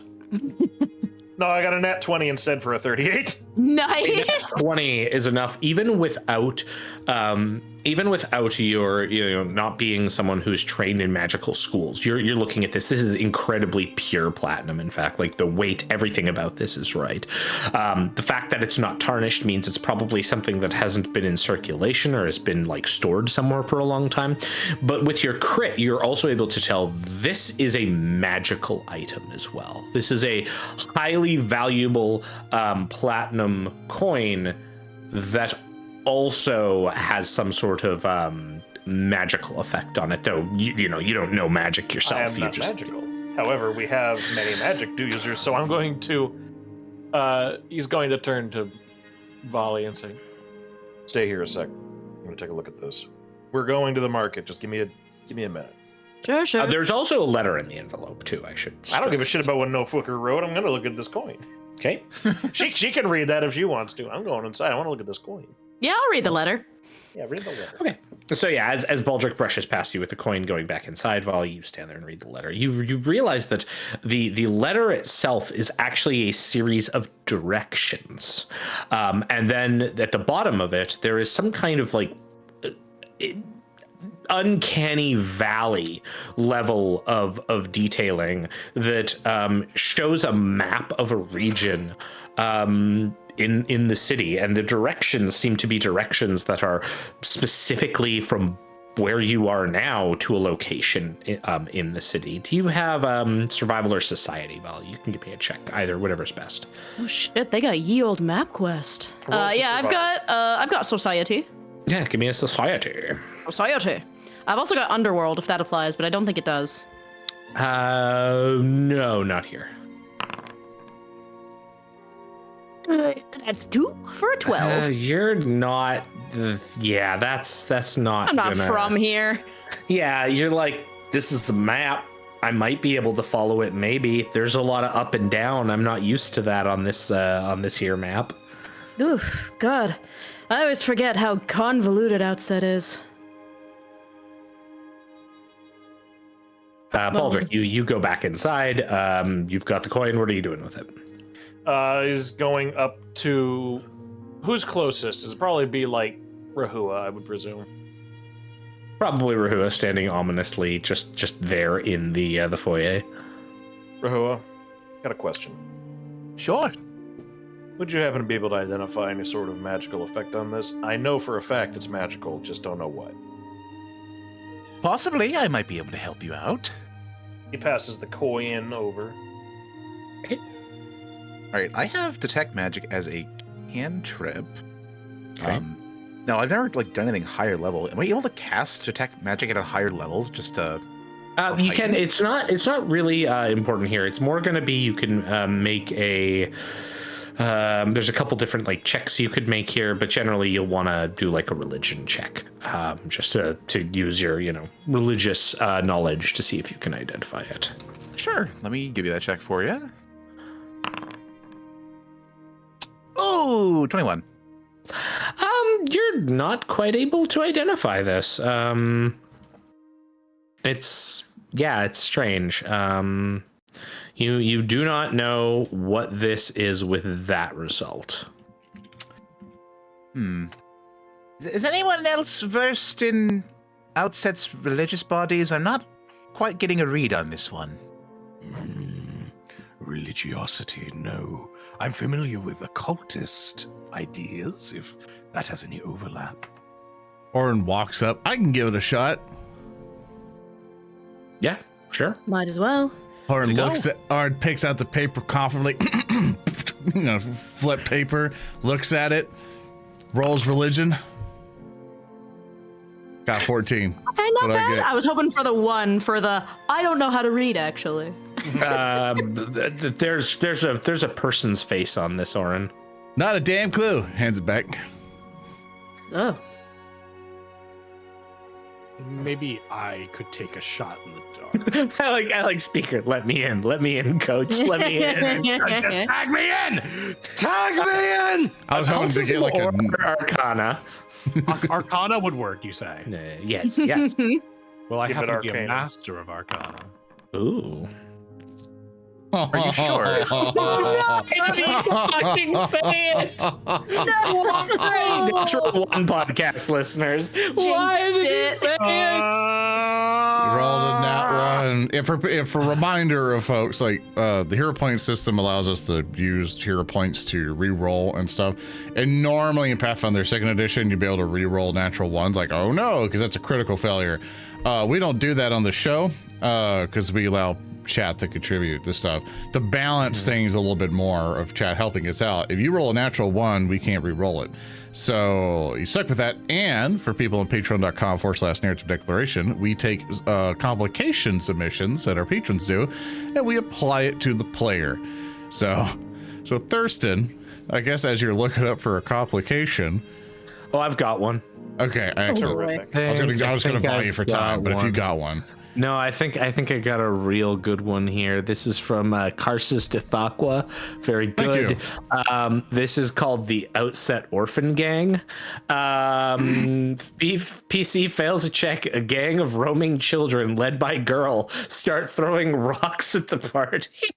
So as you're like, what's this? What's this? And then you just start hearing this thunk, thunk, thunk, thunk, thunk. Thunk, thunk, as rocks are now being completely destroying your concentration. Clearly, as a master of the arcane, you would have made this.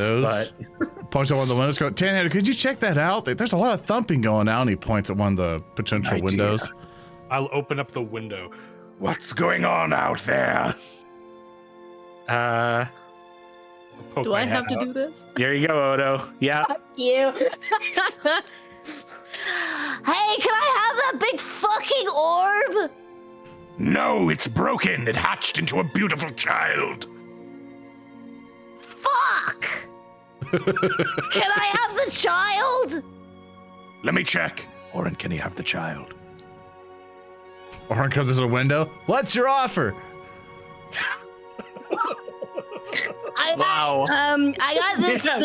got this bigger rock And I've also got a slightly smaller rock, but I think this one's got like a little fucking geode in it. I don't know. Let's give it a try. I'm gonna Our huck motion it through the score. window at full speed. Can you? Can I narratively declare that's an attack Yes. on Tannhauser? Yes. You sure can, Chief. All right, girl, roll against my AC. Roll now. a d20, please. Yeah, watch this. Watch this horrible child I wanted to get be a one up on you. Hey, why is a 1? I called it. Yeah. Okay, chat. I have a question for you, chat. If an NPC controlled by a player critically fails, does that also trigger subsequent complication? Chat, is this? Yeah. Okay. Complication. Double. Okay. Yeah. See, it seems like chat wants to. Okay. Give me 1 sec here. Okay. If you want to start stalling now, Zoran, go ahead, please. It's like he motions Gorgamonger over, and he's like, "Hey, do you think that's worth it for a trade? Is that what it is?" You see the dragon just shakes its You head. don't no. want It's my like, response? Yeah. It's like, yeah. It's like no. It's like okay. It's like it looks at Tanner's going, see if you could swindle the geode out of the child. Oran, this child is far too hungover for us to be taking advantage of them. Oh, my If you head. want to swindle this child, I must say, I think that is a negative thing to do. What we should do is rob the child. Okay, I was about to ask, are you running a revolution or not? But now you were talking. We're revolutionizing child abuse now. We're revolving into hell. This is my tweet two more longer secs. about the show Rotgrind. Oh no. Oh, no. Be willing to trade your dragon for anything less than at least 6 gallons of earth blood or water. And I don't see any gallons, Oran. Do you? Well, we could make gallons of earth blood with the children. No, that's normal blood. That's different. You can't Oh. put it in your vehicle. What's a vehicle? It's a sort of thing made out of metal and blades. Oh, You saw that, the chainsaw car. I thought that was a big metal monster. What the fuck is happening? We're delaying and horse shitting until Thurston finds a fucking complication. Our bit is running dry and the river is gone. We're Odo? fucking struggling. Yeah. This hungover child is going to cock back a hand to start hucking another rock before you just hear a, Oh God, I feel the changes upon me. Oh no. My form will be glorious. I feel the ascension coming. Ah! and just starts sprinting down the thoroughfare, screaming about some entity by the name of Bremblow. All right, I'm just gonna close the window. We're gonna pretend we didn't hear any of that shit. Okay. Yeah, he nails the window shut. Jumper 339 for Manifest Bremblow. Had to get it out of the way. Thanks. Yeah, thanks for your complication. Patreon.com/narrative declaration. Since nobody could identify the coin, Baldrick's gonna pocket it, and we're going to move forward. Can I perhaps get another shot at a higher difficulty? Thurston. I'll let you do occultism. Okay, I have that. All right, he'll give it to you one more time. Can Try I- with occultism. Can I Now's a really assist great time to Tannhauser? waste more of our time with another one. Yay. It's not a waste. It's never a waste. It's a good time with friends. Close. It was right there. Hold on. Oh, Don't worry, Tannhauser. I got this. Can I also roll for occultism, Thurston? Yes. I'm fishing real good. Oh my god. I hate this. Yeah, lower roll! 15. I love. Okay, We can are I just never point going to out, like, accomplish anything. Ooh, it's a platinum coin. There's like 8 people like looking at this coin. Like, Hey, we're maybe all if we look at it poor. this We've way. never seen that much money before. Baldrick. Thurston Hillman on call GM. I cast Object Whispers. That is my final answer. It is not psychoactively active. Fucking All right, I take it. I'm gonna open up the window. If you still have that geode, we might be willing to trade. Baldrick's going to take the coin back from him. All right, that's enough of this. Baldric. What? Rehua looks at the coin. We're rich. No, we're not. It's 10 Oran looks gold. at the coin and points at it. We're rich. We're rich. We're rich. We're rich. We're rich. Coin as well. We're rich. Kill the rich! And I'm gonna grab one of them by the throat. I trusted you! Excuse me a moment. I'm going to get an artisan sound effect to represent what happens next. Are you ready? Uh-huh. Yep. Okay. He just leaves. Slamming door. And on the we're rich, how about we take our break? Sure. Will we ever accomplish anything? Stay tuned for more. Welcome back. Plot successfully derailed. Let's go. I can't wait for pick turn in coin form. We can't identify a fucking coin. We love it. I'm gonna go. It's I'm gonna circular. tell you right now, Thurston. Me and Vani are going to go out, and we are going Who the fuck to is fucking Vonnie. I want you to Vonnie, do it Vino, wrong every time Vimto. and never say your name right. because I'm trying to keep in character because he doesn't know her fucking name. Cut me a fucking break. Can I continue my thought? You thought. Yeah. Wow. Can't say that Yeah. on Twitch. Don't say that again. I push you. Just forget it. Just go to break. I quit. Continue. Okay, what? Zoran is about to die. When he dies, he will die in real life forever. This is funny, but it doesn't have to be. Through your support on Patreon, we can find a way to incrementally slow this train before he is destroyed in complete agony forever. In exchange for your patronage, you'll receive access to the show early, unique monsters, lore, spells, and items. What a deal. And that's not even counting your early access to stream VODs, behind-the-scenes content, and more. That's a lot of value. Just listen to this testimonial from a longtime patron. Who is this Zoran guy again? Terrific stuff. Please head over to patreon.com/narrative declaration. Because if you don't...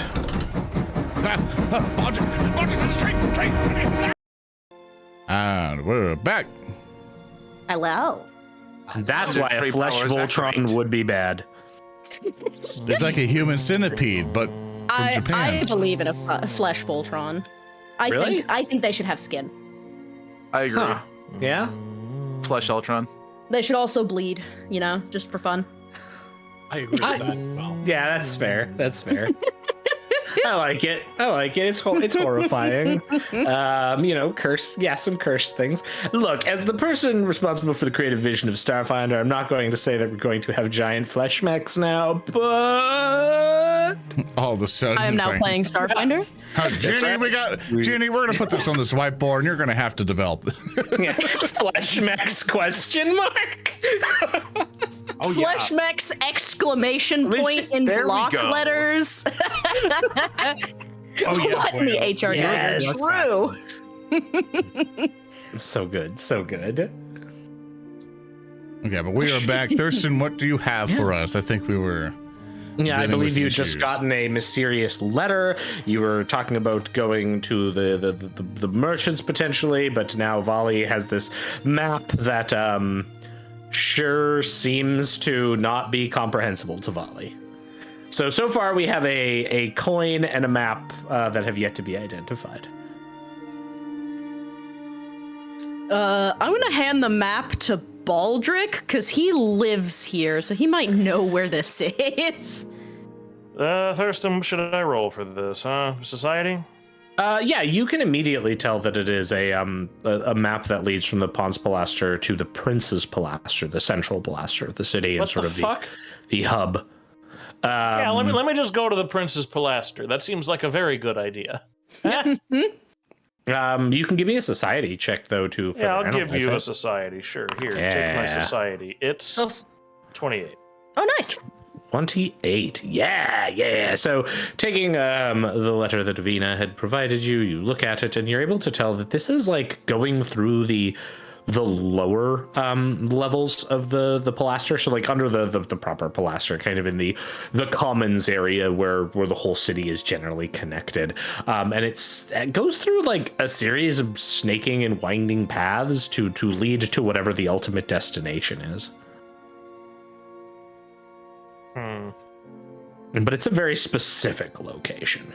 Was there a note enclosed? There was. It's a map to go to the pond or the Princess Pilaster from here. Perhaps the letter will answer some of our lingering questions. The letter is just instructions. That's all it is how to get to the location.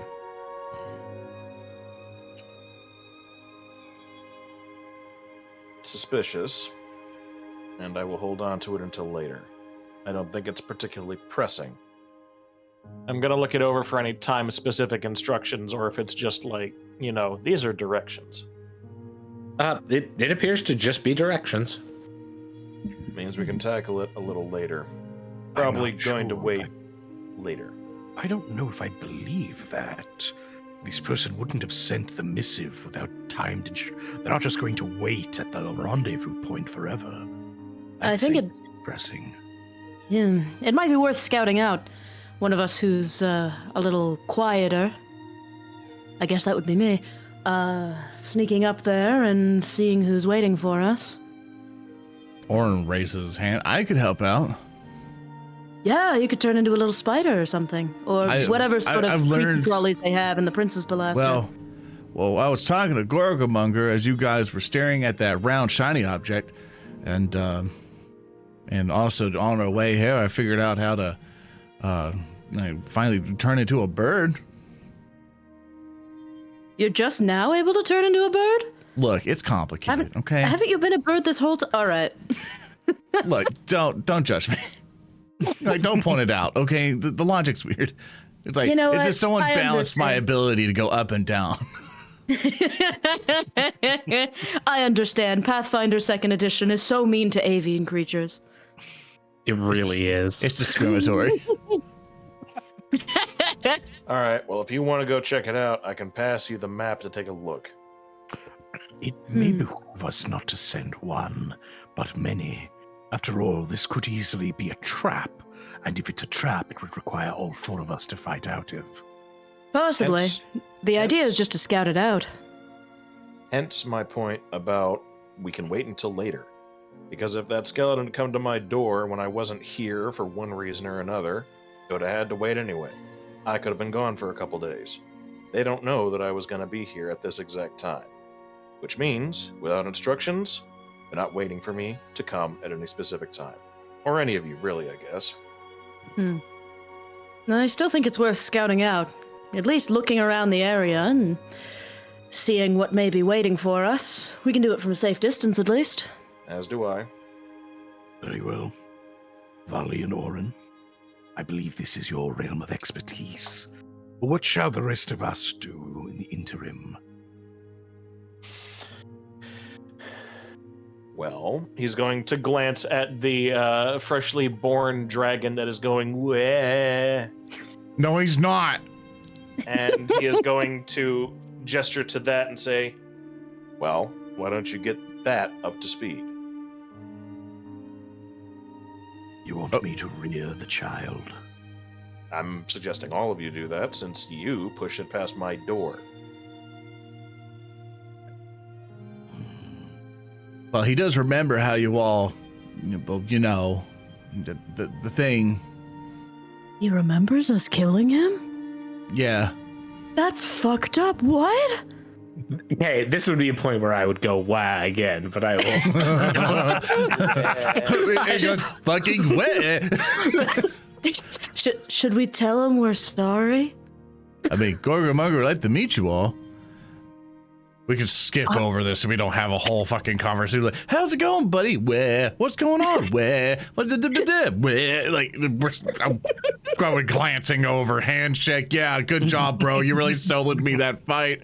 Like, good match. And then it's done. I will suggest, if anyone doesn't want to spend the time talking to our new dragon friend, you can, of course, check out the location If you're careful and quiet about it, it shouldn't be an issue.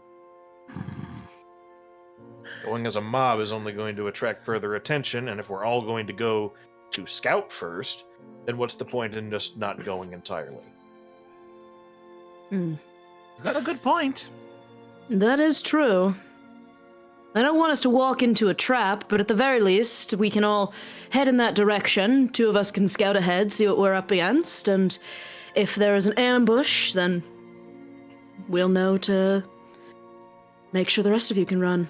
Baldrick's going to hold up that coin and say, "Oh, we're still taking that trip to the market because I'm going to find someone who can identify this." Should I not make us food then? Baldrick's going to fucking glare at Rehua.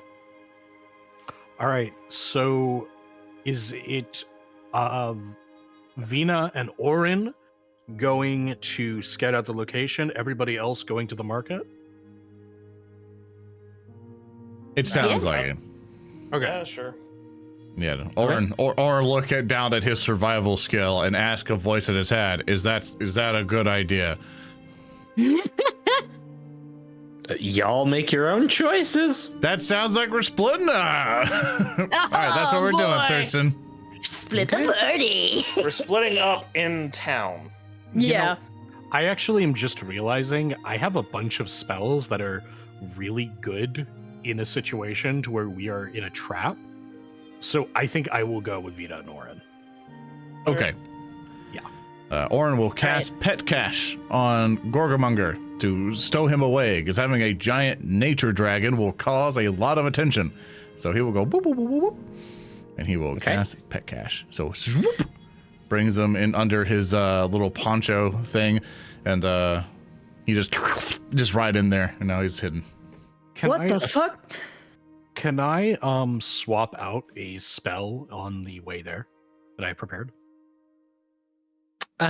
Typically not, but we're kind of into like a little off moment. Maybe you hadn't prepared all your spells specifically for today, so yeah, I'll let you in this case. Okay, cool. Yeah, I'll just swap out my stone skin for fly just in case. Yeah. All right. Cool. Bad idea.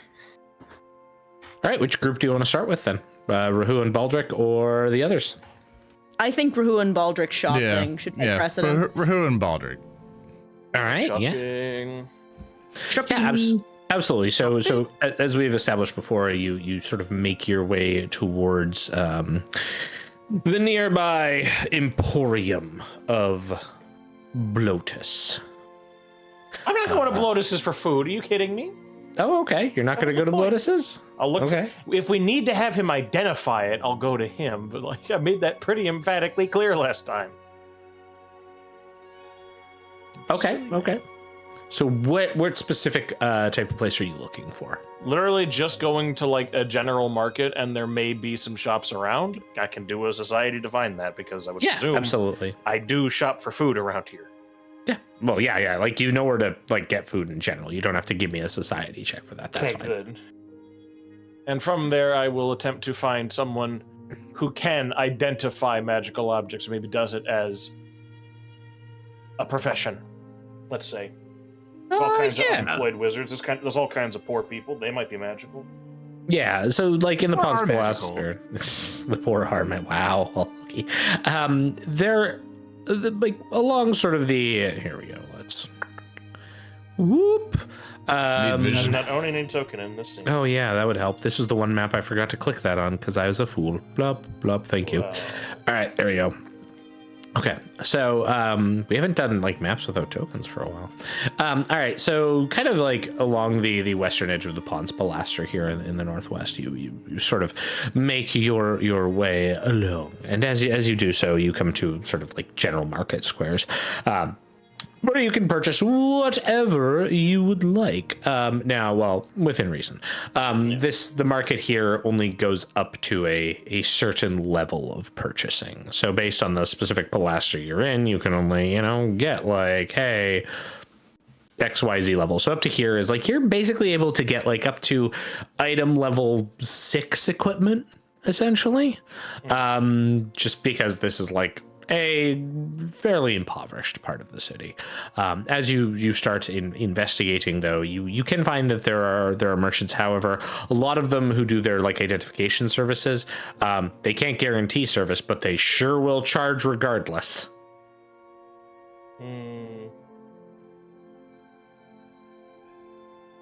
Is there any way I can consult locals about it, or like do some just checking around to see if I can conjure together information about who's got a good skill rating with regards to it? Yeah. So in this case, you'd probably like if you're just like going about gathering information, that'd probably be the thing. So that'd be like a diplomacy kind of thing. Good. Yeah. Not society. Society would be more like knowing about the society itself. You could, for example, like spend some time to do personal research on it, just going about as well. So like without asking people, you could like maybe go check out like, you know, a local like small library or whatnot here that they have. Even in the Pons Palestra, they have just to consult some books. So you could do that if you'd like as well. Yeah, I'll do that. Sure. Okay. That'll be. If it's because I don't have diplomacy to check with, and I'm assuming Rehua yours is not very good either. No. Yeah, no. So we'll do our own research to get this coin identified, because I'm not going to wander into some meeting with someone only to find out this was a coin imbued with the magic of Spawn 5 Fireball. Sure. So I guess we'll research. So that'll be society. Absolutely. Okay, here we go. Nice, that's a 3. I'm going to re-roll that with a hero point. Absolutely. 17 is nowhere near where I want it to be. Do it. I ask God to give me another chance. Give you better roll. I love the option to re-roll and keep the worse result. Yes. Like fortune effects will do that. There's spells that do that to you. That's very fucking funny. Yes. Re-roll using a hero quest. Oh, that's just 1 point better at 18. Thank you. You spend quite some time like researching around, but certainly it's a high quality mint. The outside city symbol, the symbol of the prince, like this is kind of one of the most austere coins you can get in the city. But as far as like figuring out like specifically when it was minted or any indicators of where it might have come from, you're coming up short on this. Rehua, would you like to try, or are you not society bound? I have a +0 to society. I have a +1 to diplomacy, but that's not going to help us here. Nope. All right, guess we're going to turn up deuces as well. Good. Okay. Good. What if we go to Blotus and talk to Blotus? I hate that fly man. Yes, but he might be able to help us. Fine. We'll go to the fly bastard and we'll take whatever he can do. Let's go. We're going to get food there, too. No, we buy food elsewhere. Thurston, how much does it cost to buy food somewhere else?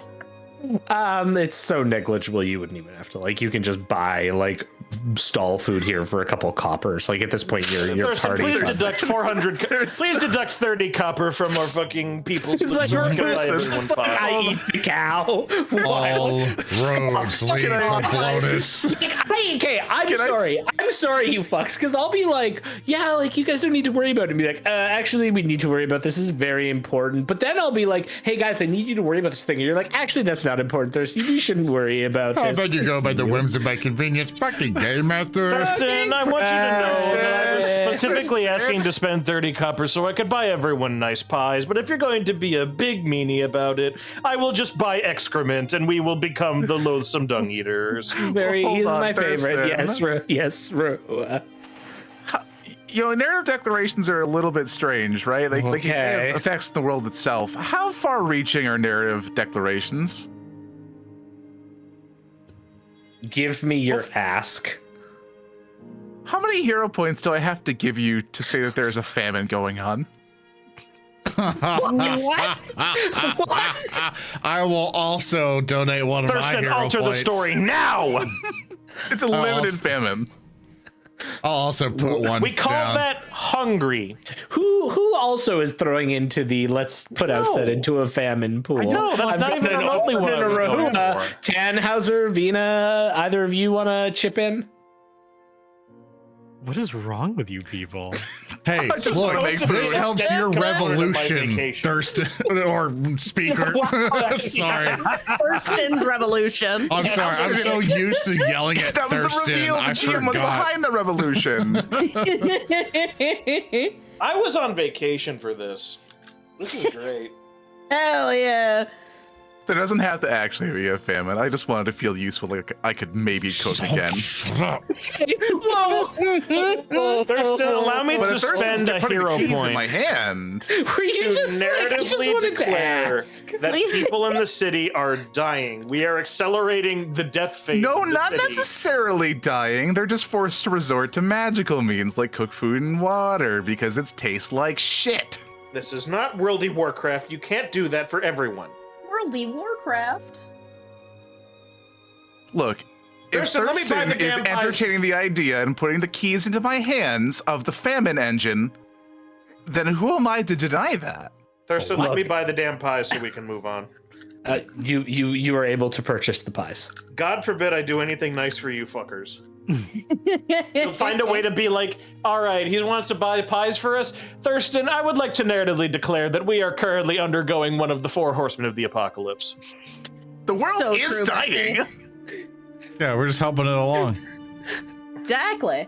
If you pull the tarp over Hulky, it was actually Alpha Boosal. Thurston, my arm falls off. Thurston, how much Do I get damage does the leprosy? setting take? Thurston, someone went to the outhouse. I need to roll how many times the tectonic plates shift and cause earthquakes, destroying multiple civilizations. That would be one narrative declaration point, please. Earndil, you jest, but you misunderstand the shitterfly effect. Shut up. Shut up. Just shut up for the love of God. That's the PTSD of a man that. Yeah, works you're my for favorite. Alpha Give Rehua a hero point for that. That was. I'm good. going to Okay. turn into I love you. the end of days. It's gonna be like just like the end of Heart of Darkness, where I lay on the ground dying from a stab wound, and I say, "The horror, the horror." Based. All right, so about that famine. No, about he buys the that food. He beer I buys owe the ya. food. All right, so Baldrick is now holding several pies, and you are making your way towards Blotus the Fly Merchant's establishment, the sort of austere building that has the rise up stairs, and then you see inside the colonnaded front of it, where once again there's just the rows of sort of like draped fabrics that kind of separate it in various ever decreasing like squares and rectangles of cut off areas with different display cabinets. We're gonna go find Blobus. We know where he is. We just have to follow the buzzing. Yeah. I don't want to buy anything from him right now. I'm not looking to buy a used car. Yeah, and as you carry on through, you can hear the soft buzzing of insects, which intensifies as you get closer. And then you see at the center of this place is the merchant known as Blotus the Fly Merchant, who sits amidst a pile of lavish rugs and pillows, and this emaciated form with scraggled bits of hair, only wearing essentially like a loincloth and a like tattered cloak, holding out what appears to be like a small animal cage, though there's no animal in it. Instead, there's just like a buzzing swarm of flies, which all the flies are easily going in and out of the bars. And Blotus looks up as both of you pass through, seeing you, Rehua and Baldrick, and is like, "Oh, hello there. How Blotus? Hi, Blotus. What can I help you with?" Baldrick is going to dig into his pocket and retrieve the magical 10 gold platinum coin, and he is going to step up to Blotus. We have been up and down the damn ponds trying to figure this out, and no one we know can figure it out, and no one we can really try to raise for this is able to figure it out either. I know this thing is magical. I can feel it, I can sense it. At the very least, I just don't know what it is. I can certainly look at it, but there is a price. Thurston, what is the price for using the identification services of fucking Deckard Cain? Would you like to know the price? It may be too much for you. Uh-huh. He stares deep into your helmet. There's like a tension brewing between Blotus's intense gaze and Baldrick's impassive stare back. Rehua, you feel the air crackle with energy. Woo, I would like a pie. Fine. I got one of these for Rehua anyway, but he doesn't really need it, right? It's true. And he will pass Blotus the wood-flavored pie he picked up.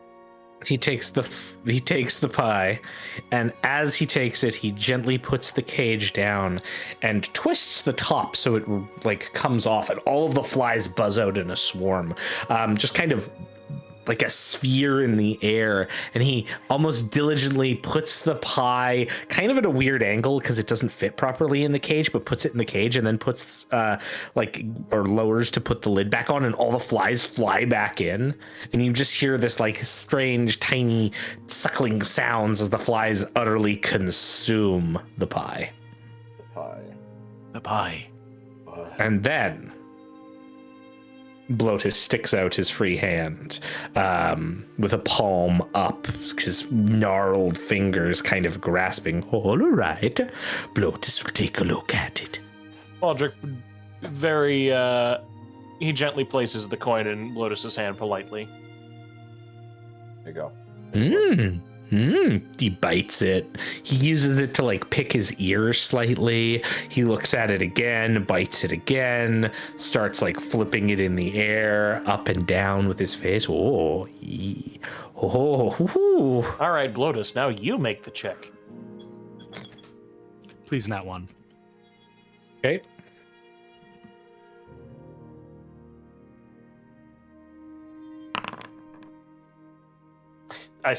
Yeah, okay, good, fine.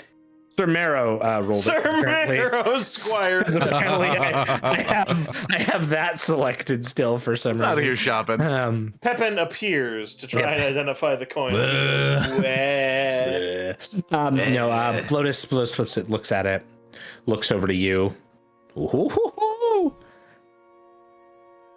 He flips it. Heads, it lands. The head of the prince is up. He smiles. Heads. Flips it. Head of the prince is up. He continues doing this. It keeps saying heads and it keeps turning up heads. Yep. Blotus, may I have that for a second? He hands it over to you, like chuckling to himself. Baldrick is going to angle it on his thumb, and he's going to flick it in the air after he says, tails. It comes up and it lands on the symbol of the city. I will do that 3 times in a row and say tails each time. Each time it comes up on the city. Well, that'll be interesting. Predictable, that's what it is. It's a predictable platinum piece. Normally they only come in the silver. Oh, someone must be fond of playing very expensive games. It's a special coin, that's certain, especially from where it was minted from. And where would that be? Well, you see, it belongs to, and we cut to the other party now. Oh, thank God. So Tannhauser, Oran, and Vina, you're making your way through the city. And you're following this map, correct? Yep. Okay, so with this map, there are a couple options here. Would you like to survival or society to kind of guide yourself via this? Society. Oran will do survival. Yeah, each of you can sort of like look over the map and like, fuck, we go this way. Give me checks. 22? Well, you see, everyone, when I first came to the city, that's a natural one, Tannhauser. No. Mr. Tannhauser, this way. But Tannhauser, to Tannhauser. Hold on. This house, I need to burn it down. No, Mr. Tannhauser, that's an orphanage. I know they meant the people's money, but I need you to, Mr. Tannhauser. Write that down. I rolled a 20. The orphans make the money. The orphans make the money. I rolled a 24. Power in this city. I rolled a 24 on survival. Tannhauser, no, they're innocent. They're only a slave to the machine. They're a slave to the machine. Okay. 1 sec. I had a good one. Oh god. 1 sec. Where was it? I need to pull it up real quick. Mr. Tannhauser, we can burn the house down later. But it offends me. Look, I understand, but here, Mr. Tannhauser, you know what we can do to really inconvenience this money minting operation? Even though it's open and seemingly unprotected for plot reasons? What? Oran hands him, or looks around, like fuck, I'm trying to think of something. Oran, Pipe bomb. Oran, Dom's God giving him a fucking pipe bomb. The pipe bomb the orphanage. Pipe bombs. What's wrong with me not having? He gives Oran him. use conjure anthrax now. He gives him a bramble bomb. Basically, he casts Tanglefoot practically and then hands him like a ball of these vines and stuff and said, "Here you go, Mr. Tannhauser. You could toss it in there, and all the vines and stuff will burst forth, and it'll damage the building and some of the machines in there, so it can slow down the operation. That's how we'll do it. Oh, golly gee, we won't hurt any orphanages in doing that. Not with like a pump bomb." That's not good enough. Mr. Tannhauser. I take out my sword. I walk up to the wall. He's grabbing It's onto his not cloak. Good enough. him And back. I take my sword and I go up to the wall Places to be. and I carve into the wall. Tannhauser was here, and then I move on. Hey, Thurston, what was the complication? Tannhauser, can you give me a will save? Okay, sure. I'm about to say, that didn't sound like a complication. That sounded like Tannhauser is just doing You have to understand. No, we're delaying, 21. so he has to go through this whole spreadsheet of people's submissions, so we give him time. Yeah, the delaying turned into its own complication. Tannhauser, as this event that you just participated in occurs, you feel something, like your optical nodes look around, and you feel for a moment as though there's something standing over your shoulder. For a moment you feel as though you're breaching the veil and seeing things you were never intended to, but your will is strong enough that your mind actually blocks you off from seeing them. So thank you, Ring Wraith 93 for that one, but you let him have a save and he made his save, so Yeah. alack and alas, he will have to just wonder what awful thing he missed. Thank God I am just lost. He doesn't have enough insight yet. I need more insight. I need to take more Eyes. Grant us optics. Then I'll see all the Amigawas all around the Optics. Palasters. Is it also a situation where he's like, okay, I made my will save. Oh, thank goodness, this wasn't an orphanage minting money for the oppressive government. It's just a normal minting people with normal people in it who are evil. Oh, thank God it didn't do anything rash. Thank God I can kill them without impune. Finally. Oh my gosh. So as all of that happens, Oran, your survival teamed with Valli Society is enough to begin navigating, which you do, making your way away from the Pons Pilaster along one of the grand causeways of the city. The causeways themselves connect the various pilasters. Sadly, the causeway that leads into the Pons Pilaster, the sinkhole, is partially collapsed. So you kind of have to climb up it at halfway point. And then you begin making your way into the region known as the Prince's Pilaster, the sort of central largest of the settlement pilasters. And you start seeing it in the distance from where you are along the causeway. It's composed of countless structures. It is the tallest part of Outset. It soars above everything, but you're not going there. Instead, you find yourselves going through the lower levels of the area. And this is filled with all manner of different people and creatures milling about. You're traveling in all sorts of different areas, finding, more menial undead, merchants, traders. There are also several areas here that are composed almost entirely of like scribes. So people who are, storing documents. You see people moving in and out. There appear to be menial undead stationed all around as though they're monitoring these areas. This carries on, in fact, for quite a bit of time as you're traveling and navigating. You find that though you're in the commons, the sort of lower level of this region, the further you travel, the more you're actually making vertical headway. Like, rather than going into the Prince's Pilaster proper along the causeway, you've kind of gone down. Now you're snaking under the Pilaster and moving up, going through like back alleys and hidden passageways. Eventually, you start to realize you're getting close to the intended destination. You're probably a couple halls off from it at this point. There appear to not be a lot of people out and about here. They mostly seem to be people who are moving in like singular groups, like one or two people at a time.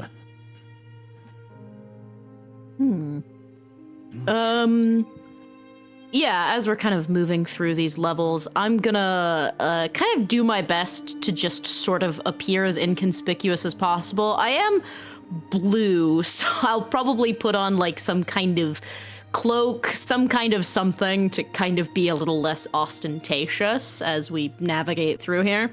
Yeah, like your clothing is ostentatious. Like the color of your skin doesn't really like do anything here. There's a lot of different ancestries mulling about as you're traveling. So you don't stand out for that. You stand out because you're like got the whole pirate attire. So yeah, you cloak, maybe tuck the hat away for a bit, kind of. Yep. Kind of hide out. But yeah, you realize you're getting close to the area. So are you kind of like, did you want to regroup before you went, or are you just going to kind of keep going until you reach the location on the map? Yeah, let's regroup beforehand, kind of like motioning with my head for Oran and Tannhauser to come down like an alleyway or something that I Oh yeah, there's tons of privacy here. Yeah. I'll take that instruction and let's regroup. All right, so the idea is to play it a bit safe. Just make sure that we, take a look at what's going on, figure out who or what was calling us to that location, and then report back to Baldric and Rehua. We shouldn't have any confrontations. We should try to avoid that as much as possible. I agree. Oran raises a hand. Yes, Oran. What if we get into a confrontation? Is there like a word I need to yell for that I'm in danger? Yeah, the word is, help, I'm in danger. And I think a lot of people say that. Would you be original? Anchovies. Okay. Anchovies works. Very good. This is why you need me. I'm glad I came. So true, bestie. Right. Well, I think that we should probably go as inconspicuously as possible. Oran, you wanted to turn into a bird. Yeah. More of a bird than you already are. Yeah. All right. Probably want to do that now. Right now? Probably. Oh. I'm trying to click the fucking button. Click that subscribe. Right now. Right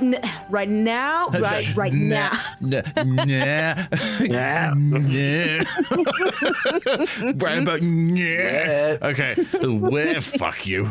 Right. What? Okay. He'll pretty much cast. He'll wild shape, and because I took the awesome thing as one of my feats, pretty much called soaring shape at level 8. I'm able to add bats in bird forms with my wild shape list. So I am going to apply bird. So wah. I have now casted it upon myself, and I basically turn into pretty much kind of what you see, like a Merlin, basically. And I start flapping around. I go, rah! And you would hear that in a bird speak saying, what exactly am I looking for? We're keeping an eye on. Yeah, fly over the locale and see if you see anything strange. If it looks like an ambush, it will probably be at least somewhat obvious. And he goes and he flies off. Oran flies off. This my wild shape will last for about, I think it's like 10 minutes, if I remember right. And so I basically fly off, and I would like to do a perception check. As I'm flying around, keeping out, see if there's anything inconspicuous or something that would indicate me of what we're looking for. Okay, you begin flying down the sort of tight halls here and cramped spaces, keeping above. There doesn't seem to be anyone walking these paths, but as you follow the map as you saw it, when you turn a corner, one of the final turns you're supposed to make, there is a wall there.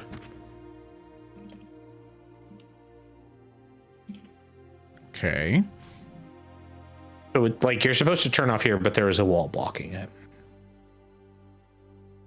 I turn around. I go to the wall, pitter patter, hop, hop, hop, hop, and I peck at the wall, see if it does anything. Give me a will save. Wall. Not a will save. There's a natural one. No.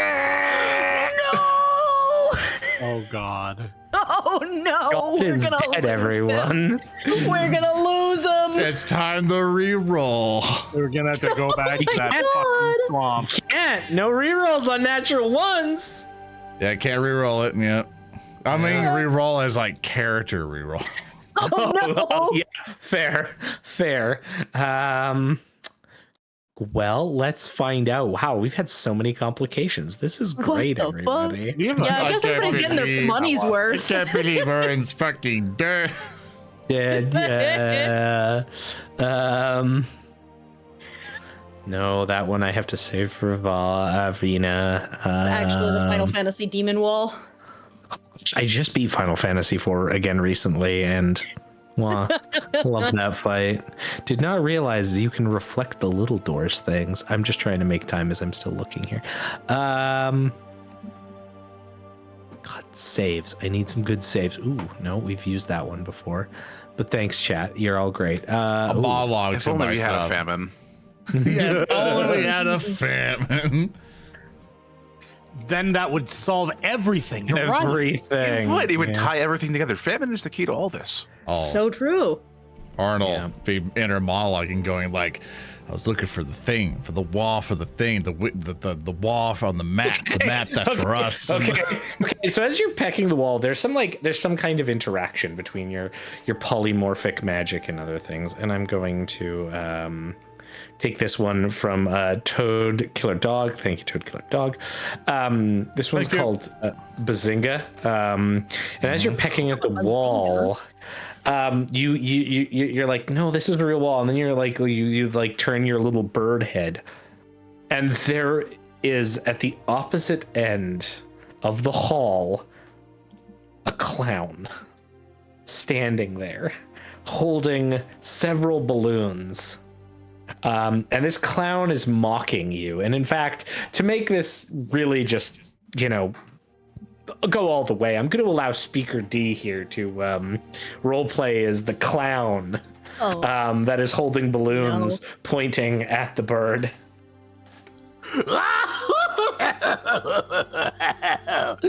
Well, would you look what we have here? A delightful little birdie just coming through the rafters. Quack! Quack! Is like, am I restrained at all? No. I fucking leave. Good call. Okay, you leave. I know. No, I come back.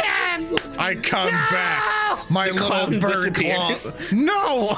God damn it. Like, give me a second. Fuck. It's like, You said you were running. I said wait. You decided to give me a second. Now I decide as I'm flying away, he's going or whatever the fuck he's doing. I immediately just take my tally, pop. I pop one of his balloons on the way out, And then I kind of like flap hover and see if he's dismayed or not. You're a real son of a bitch, you know that? I say, yeah, go ahead. No, you yes and me, you moron. I don't know what else to follow up with that. I quack at you, I shit, and I leave. I can't believe this bird never went to improv school. I have no bits in my head right now, okay? This was curveballed at me. Thanks, patrons. You're the best. I'm sorry, I failed the bit. It's okay. You passed the bit. Yeah. It's okay, Zoran. I'm manifesting a tall clown at your location. Oh, God, please. So this very frightened bird comes back to Tannhauser and Vina shortly after. I start mimicking and doing charades and stuff to explain the clown. What the hell is wrong with him? What's that, boy? Baldrick stuck in a well? The Joker? There was a fucking clown, man. It's like, well, you didn't see it. This son of a bitch was at the hallway talking. Wild shape end, and you're Just saying it was a fucking clown. Just talking about some shit. I mean, I pecked on a wall and I lost my fucking mind. And there was a clown.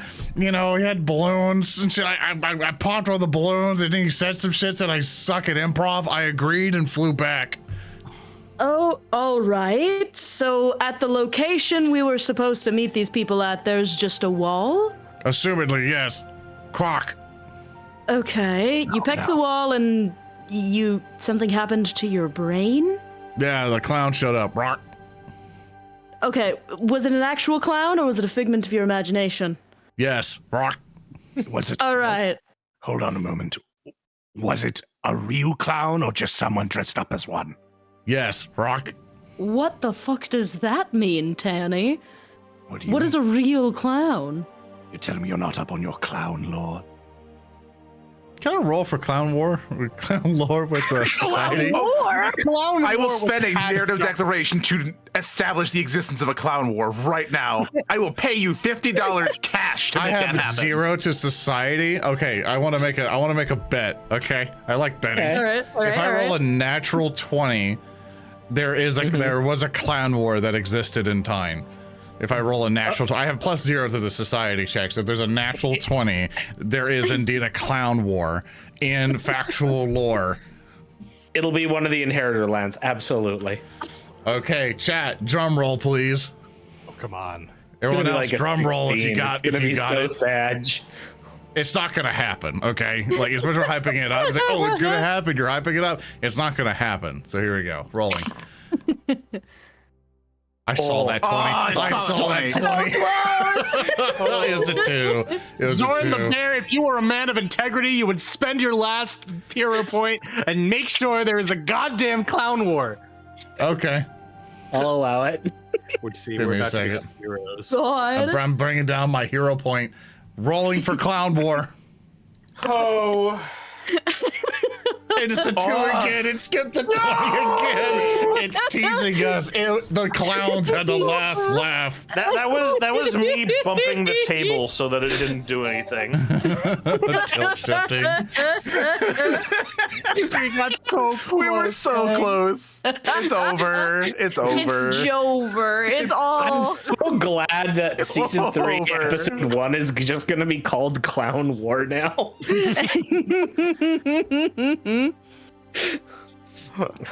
All right. Inga. Thanks for your complication. Well, you if too people- can influence the fate of time. If chat gives me more hero points, I'll roll one more time. Greedy fuck. Anyways, what are you doing now? Okay, so, clowns aside, let's talk this wall. Should we go and investigate it? See if there's anything magical going on? I mean, if anybody's gonna be able to tell, it'd be you, Tanny. Chances are that if it forced our friend here to begin seeing clowns, well, it's more than likely an illusion. All it might take, is someone strong enough to pierce beyond it. Let's give it a good college try. Well, let's sneak up, make sure nobody sees us if anybody's waiting on the other side. You've heard of bread and circuses. Now get ready for clowns and milves. Mills versus clowns coming to you this Rotgrind season this Sunday. I heard of Dungeons and Dragons. We here has something different. We got clowns. We got milves. Honkers on both sides. I'm gonna shove you into a window. Honkers and bonkers. I will shove you into a stained glass window. Oh God. If you Cannot suck hurt me, me more than they already hurt the clowns. I missed you so much. I'm you're gonna glad shout. You're gonna put me through a stained glass window, and it'll shatter your expectations for mills and clowns. It's Sunday. This Sunday, only at the Pond's Palaster. See Gertrude versus Bozo Dozo. By God, that clown had a family. Don't worry, Chad. Next episode we'll get some things done. I assure you. I know.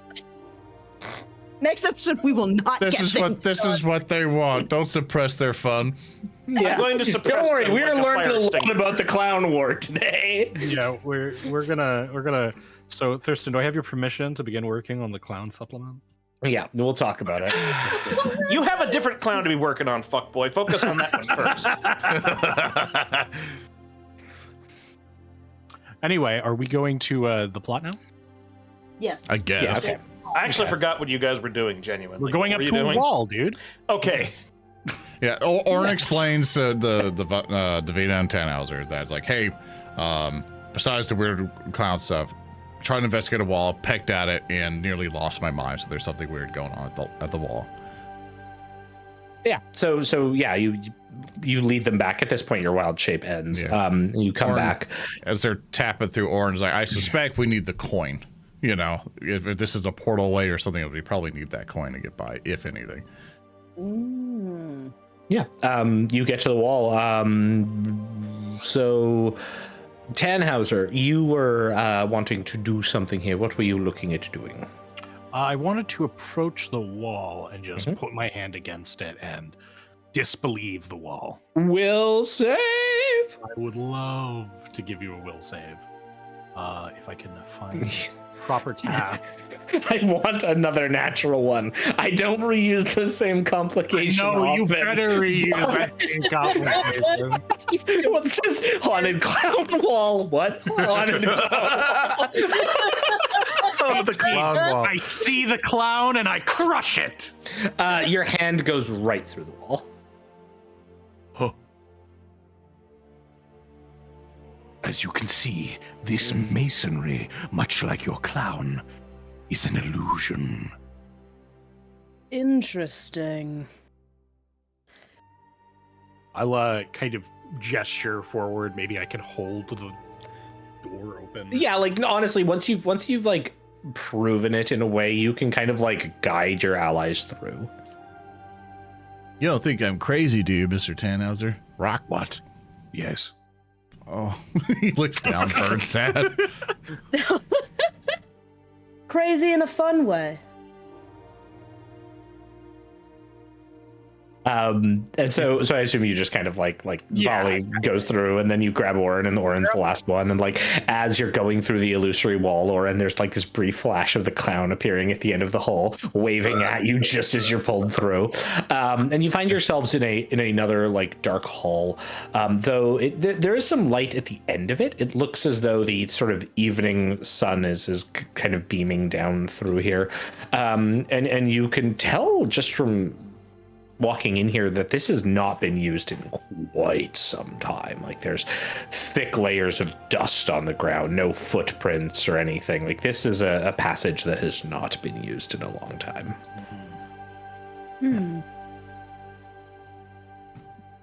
Well, if we got a letter for this today, this isn't adding up. That coin. Perhaps that mystically enchanted coin of some description. Maybe we could use that, or have to use that at the end of this passageway. Possibly. Should we head back for the others? Hmm. I don't think we have enough information, but by the time we get there, we may lose our chance to move forward. Do you have any way to contact them? Let me think about that. We didn't think of a meeting point after, so Oran raises his hand saying, I could go fly around and go get them and bring them here, probably. I have an idea where they probably have gone. That's not a bad idea. Valli and I will continue the expedition. You will come and catch up with us. Should we approach anywhere that seems like we may need a coin or any sort of password, we'll back off and wait for you. That, and since we destroyed the illusion, anybody could just wander down here. So it's good. It didn't disappear. It didn't disappear. okay. It was just for you. Yeah, like it's still up. Okay. Yeah. So I was like, okay, I'll go find him. Very good. And he pitter patters over and. So you're going back the way you came? Yeah, back the way I came. I'm off to go find Baldric and Rehua. Okay. And then Vina and Tannhauser, what are you doing? We can just press ahead, I imagine. I'm gonna make sure to move as stealthily as I can in case anybody's waiting here for us, and just try not to be spotted. Sure. Give me a stealth check. Tannhauser, how are you approaching this? Are we expecting there to be any other individuals down this hall? You have no idea. All you know is that at the end of this hall, there's steps that go up, and then there's light. So it's obviously going somewhere outside. All right. I will also try to stealth. Yeah. I'm gonna re-roll my stealth. Okay. I will also re-roll my stealth. Ooh, 3 and a 2. Excellent. Better. That's a 22. 20. Stop copying me. I'm sorry, I can't. I can't help it. All right. So the besties patrol make their way up. As you get closer and you begin sort of like slowly stepping up the stairs, you start to hear the rushing of water. And there's this scent that hits you. It's this like something you're familiar with because you've been in the solitude so long. It's like thick vegetation. But it's not like the cloying style of the swamp. Instead, you find yourself coming out with like an area that has like various hanging plants. You walk up and you realize you're in kind of like a large overhang balcony that stretches on for quite some way. There's colonnades with arches around that overlook a wide swath of the city. In fact, they seem to be overlooking towards the district of the Pons Palastra and the Sinkhole, and very high up. You kind of realize like how high you're actually up now, and it's quite impressive. There are undead skeletons that are like polished white that move around. They hold trays, and on the trays there are glasses. Some of the glasses on the trays are like cracked and broken and unusable, but like that maybe like 1 out of every like 6 or so. And they have them full of water. And you just as you come up, you see one of the skeletons has sort of reached down and like filled up some of the glasses from the fountain. You look around and there are several tables here. All of them are like wood. They're covered. Several of them are covered in a fairly thick patina of dust, as though they've not been sat at. One of them, however, is immaculate and in fact has like a sheet draped over it. And standing beside it, you see a man who is kind of gazing out over the overlook. It's silver hair, and the notable thing about this individual is that he has almost like a metallic skin, and you're just seeing him from behind. Interesting. So like a very high collar neck piece, and like the skin is almost like a gold, like a brassy gold. He hasn't noticed us? Certainly not acting like it. Could I roll anything to maybe try and identify what this person could possibly be? Yeah, Arcana. Okay, I got Arcana. A lore android wouldn't be appropriate. No. That's a 36. Yeah, this is a a type of like plane touched individual. This is a like, you know, kind of like how Valli is a sylph and touched by the old powers. This is a person who is touched by the perfection.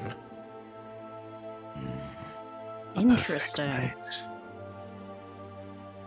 We'll have to restrain Rehua. Probably best he wasn't here on the initial look. I'm gonna take a close look at him. I know it's probably a long shot since we're looking at his back, but I just want to get a read on like his vibes. Do I get like does this guy give me the willies, or is he kind of like seems like a chill dude? Perception. Perception, yes indeed. Oh, natural 20. Yeah, this person is incredibly calm and collected. In fact, it's very clear that he has noticed you. Fuck. But just hasn't reacted. What's more noticeable, though, and this is the result of you getting a crit and a nat 20 here, is that along the edges, by the arches, as he sort of stands over and looks over the city, there are distinct shimmers in the air. They appear to be about 15 feet tall, of shimmering in the air, and you recognize the telltale sign of at least 2 invisible creatures that are distorting the area. And if you had to guess, they're about the size of like an ogre in the biggest plate armor you could imagine, like just pressing that threshold between like large size and huge sized. All right, I'm gonna just straighten up. Well, I guess we're not as sneaky as we thought we were. Care to introduce yourself? Please sit. I think I would prefer you introduce yourself while we're standing. You seem to know who we are. Of course. And the figure slowly begins to turn. And so we cut back to Baldric and Rehua in Blotus's place. And Blotus has sort of like looked up. So, you want to know, it was minted in the office of the Chamberlain. Thurston, may I roll a society to think to see if I know what that is in relation?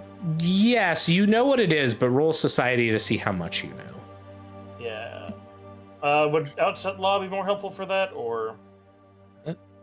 1 sec, let me fix the thingy. Okay, would outset lore be helpful for that? That would be a good one too, actually. Yeah, you could use outset lore as well. Outset law. Oh, outset law, yeah, absolutely. Okay. So that'll probably be better than just doing society? Yes. Okay, I roll. That is 29. So, in the government of Outset, Outset itself is governed by a governmental body called the Assembly. The Assembly has various component members, like representatives from like guilds, so guild leaders, noble families, powerful individuals. Then there are like the democratically elected members of the assembly, and all of these members, like they hold the power within the city. They're kind of the council that guides it. However, in that end, there are 2 individuals who stand beside the assembly. They're called the Chamberlains. There are always 2 of them. The Chamberlains are neutral arbitrators, or at least, on record as being neutral arbitrators, who negotiate between members of the assembly. They're essentially like the speakers for the assembly, and though they don't have any votes within the body, they're the voices of like decisions that are made. So they'll tally the votes and announce what decisions are made and whatnot. But they also are the 2 individuals in Outset who have the most sway, because they can essentially interact with every member of the assembly and not have a lot of problems in doing so. You would know that the Chamberlains are afforded the most of Outset's, I guess, resources and like troops and whatnot. So like most members of the assembly have like some personal guards. The Chamberlains have like hosts of them. But the Chamberlains, again, don't vote or have any direct political power. They're just very much the kind of movers and shakers.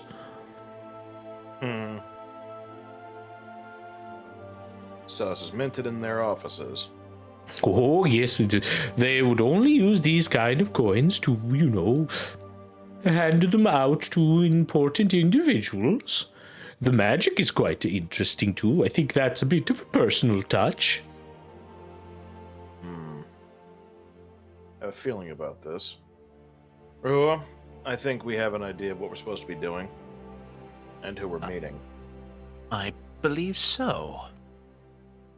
Let's go meet up with them. They might be at the end of the instructions at the end of that book. It's true. Did you happen to memorize them? Then may I roll to see if I memorized it?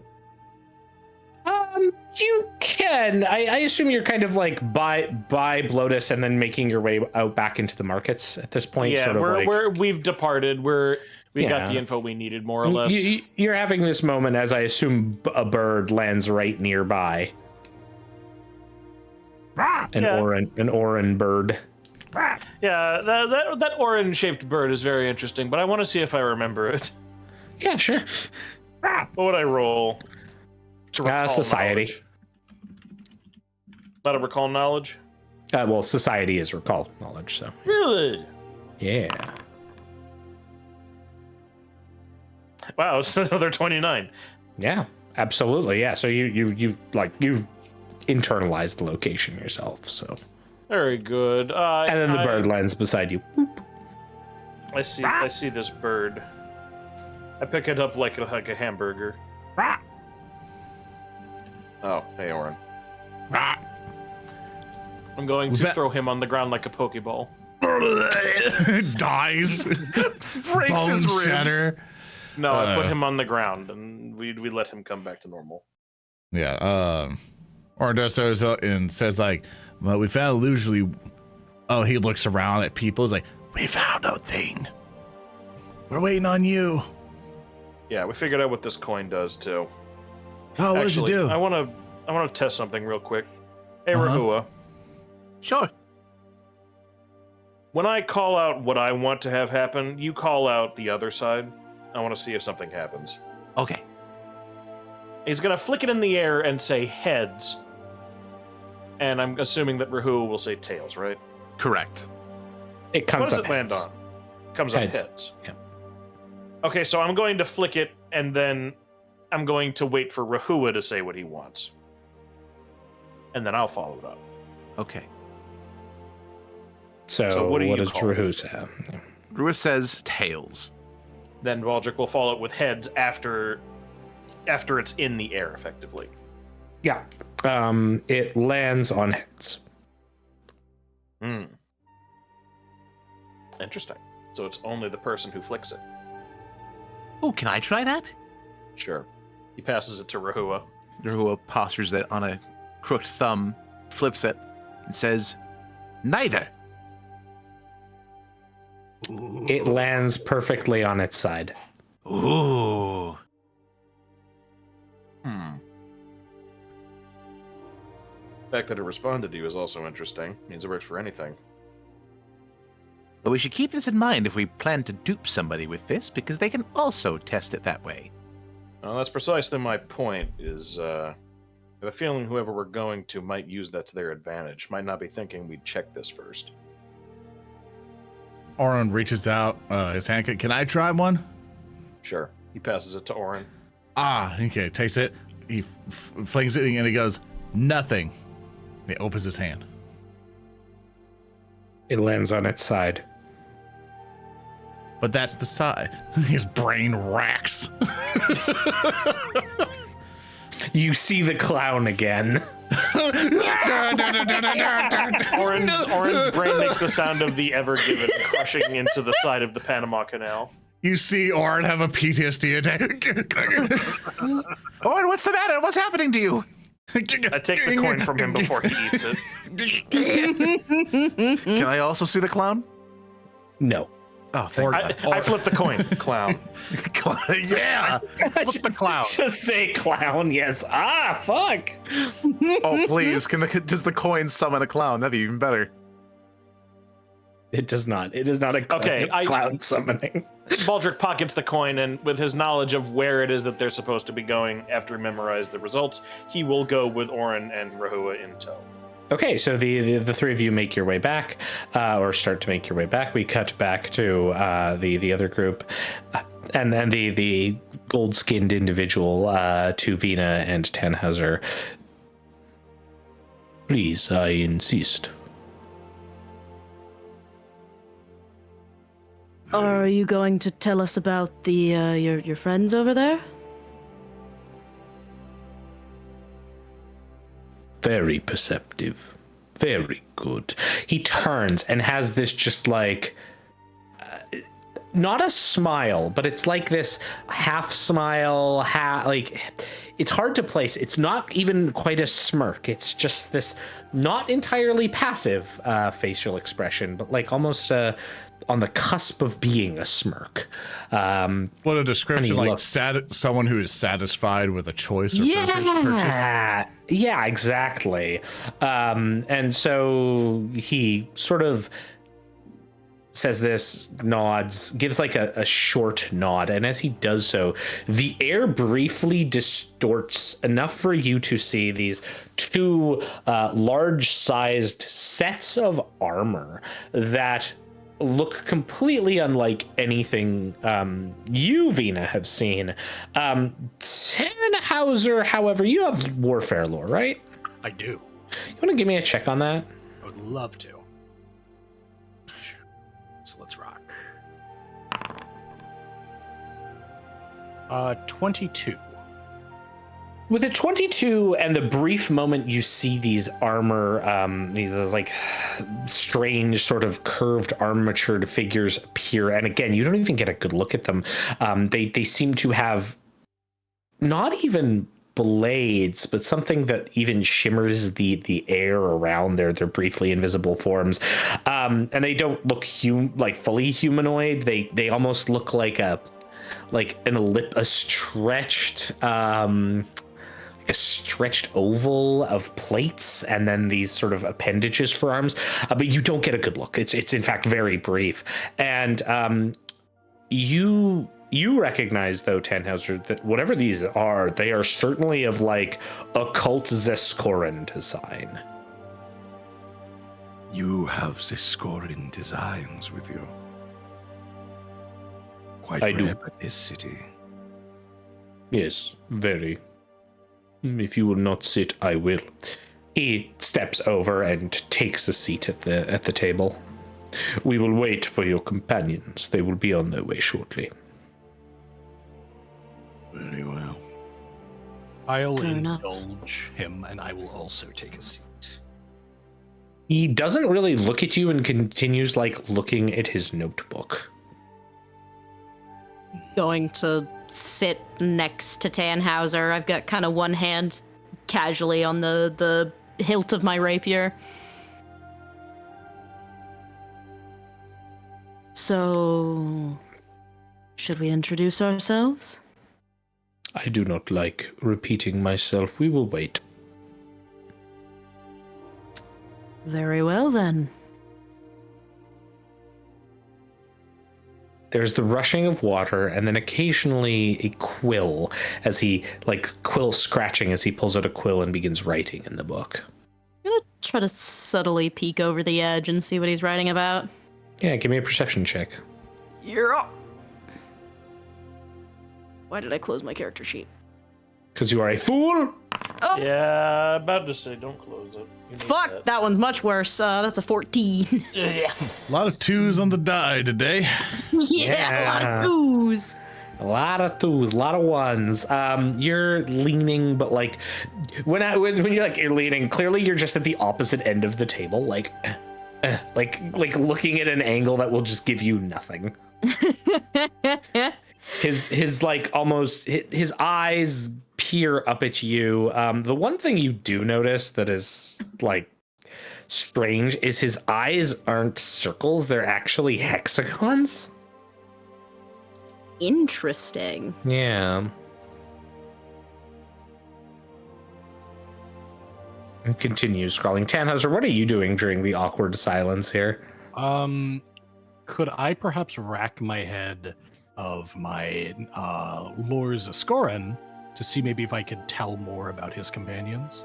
Yeah, for sure. Absolutely. As a reminder, when you're talking softer and stuff, just get closer to your mic. Because My apologies. I've gotten a low number, so I will spend a hero point to reroll. Yeah. I did not get much higher. I got 17. Oof. Whatever they are incredibly rare. Your knowledge of Zaskoran property is fairly limited. Like you know more than the average person, and these must be incredibly like rare, or at least something that is not common knowledge in Zaskoran. All right. I think that sort of is the apex of the things I'm willing to do, because this guy clearly doesn't want to talk. And if there doesn't appear to be anything else of note in the room, I am happy waiting for our companions. Yeah, so like this is a fairly long wait, right? Like you're probably sitting there for like good couple hours at this point as you wait awkwardly. Hours. Yes. This does not seem to bother the gold-skinned individual. I'll use this time maybe to finagle with my grappling hook. Okay, yeah. Maybe if I can like find some way to get it to be a higher efficiency grappling hook. Okay, so you're just like fucking around with your grappling hook. Vina, what are you doing? I'm diplomatic. I'm gonna just, if he's not gonna say his name or like repeat himself, I'm gonna try my best to make small talk just to get a beat on like what this guy's intentions are. I'm just gonna look out over the view and just, it's a nice view of the city. You get to come here often? Indulge? I come here sometimes. It is very pleasing, this view. Quite nice. Close to where you're living? Distance is irrelevant. Oh, I see. You you teleport? I did not say that. I said distance is relevant. No, whatever. Oh, I heard irrelevant. No, he says irrelevant. Yeah, he said irrelevant. Like Oh, he's okay. like, distance is irrelevant. He's like, I didn't say a teleport. Distance is irrelevant. Whenever I ask You, people what you parties teleport that they there, champ? teleport, they always Yeah. Hey man, you teleport? What's up, Mellow Mike? You teleport? Buzz me. What kind of give car me you a got? What diplomacy kind of check. ride you got? Carriage, griffin, teleportation. You know what kind of miles you get with your ports? Yeah, my teleporter. 23.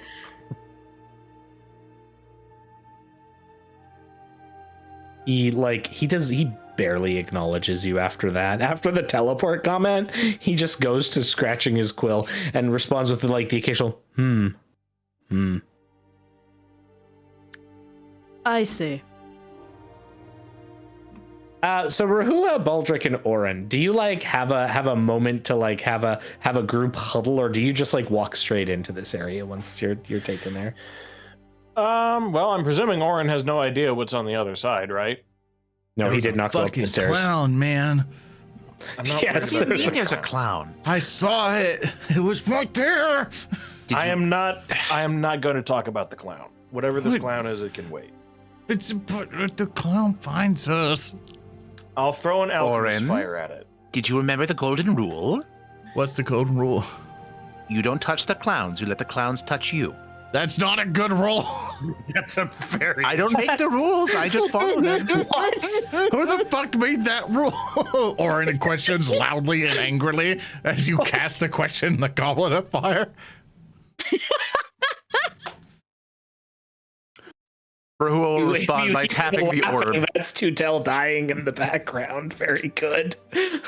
Rehua taps the orb and motions to it like, I didn't make the rules. I made the rules. Well, so do I. That doesn't happen with clowns. Zoran storms off. Narrative Anyways, declaration. past this wall, Oran goes through the wall. Damn it, Hulky. That was very smart. Yeah, you pass through the wall.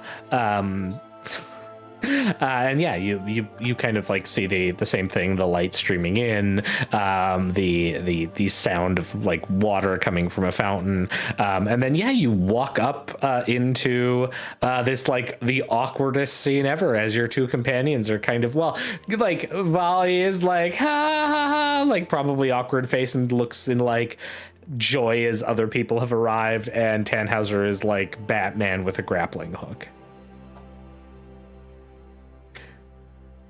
But it took you long enough. Sorry. Hello, Got everyone. a little bit of a side business. Find out Please anything come important? sit. Having looked around, I can tell this is the Chancellor's place, right? You don't know where this is. This place is like, it's certainly not an official building as far as you can tell. Could give me a society check on it? I'll give him a society check as I'm moving up to take a seat.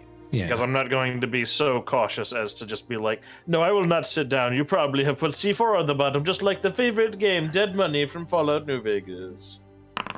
What the I fuck will are you step talking also about? say. That was out of character, you fuck. He's falling out in New Vegas. Yeah. Anyway, that's a Wherever that 31. is. It's a place in Zaskoran, don't you know? God, not everything comes from the second. Okay, at 31 is enough for Baldrick. As you're like walking up, you would recognize this is a communal gathering place. This is meant to be open to the public. This is where people can go to get some of the city's free water proffered to them by menial undead. Oh, so this is just an open location in the Princess Pilaster. It is, except it's like it's been covered over by an illusory wall, so it's not quite open. It's a secret public location. Exactly. All right. Let me take a seat here then. Mind telling us who you are? Oran and Rehua, are you sitting down? Oran will perch on the side of the little hanging there. Okay. Rehua will straighten up and stand respectfully. I don't know if a chair is big enough to contain his bulk. It's fair. All right. As you finally like get to your respective perches, the gold-skinned individual puts down his book. He surveys all of you with these piercing eyes for a moment. I will only ever tell you 2 lies in our dealings, and I assure you this is not one of them.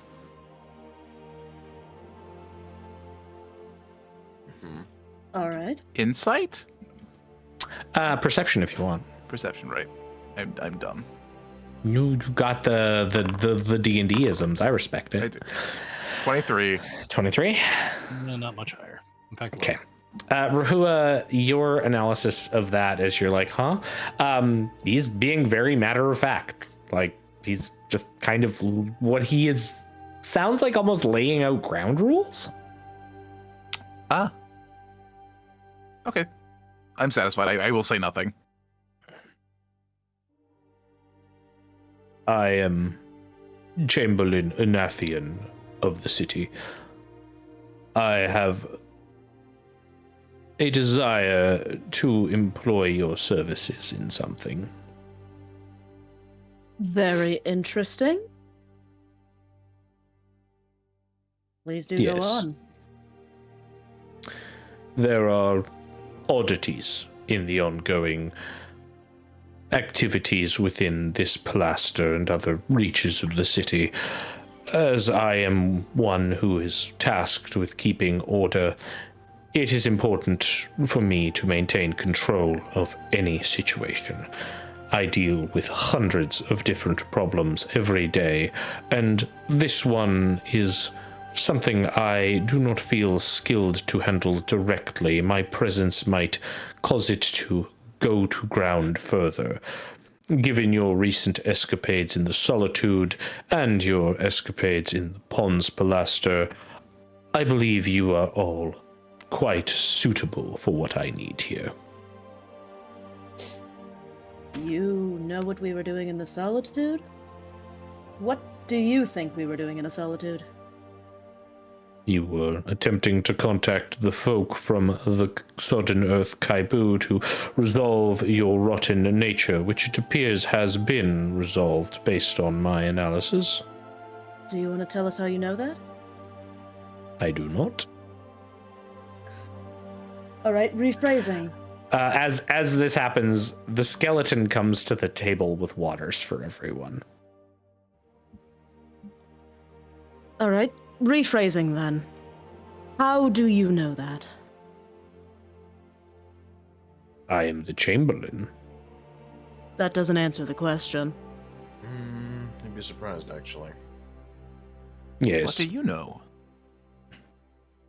If you're unwilling to be so liberal with such information, then I don't see very compelling reasons to aid you. You should already know our intentions if you are so all-knowing. Yes, I do. I understand your desire to foment rebellion and revolution within this city.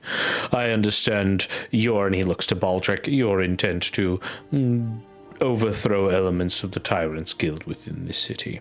I understand that you, looks to Oran, were here in search of the draconic entity and were accosted by several hunters during that process and lost people dear to you.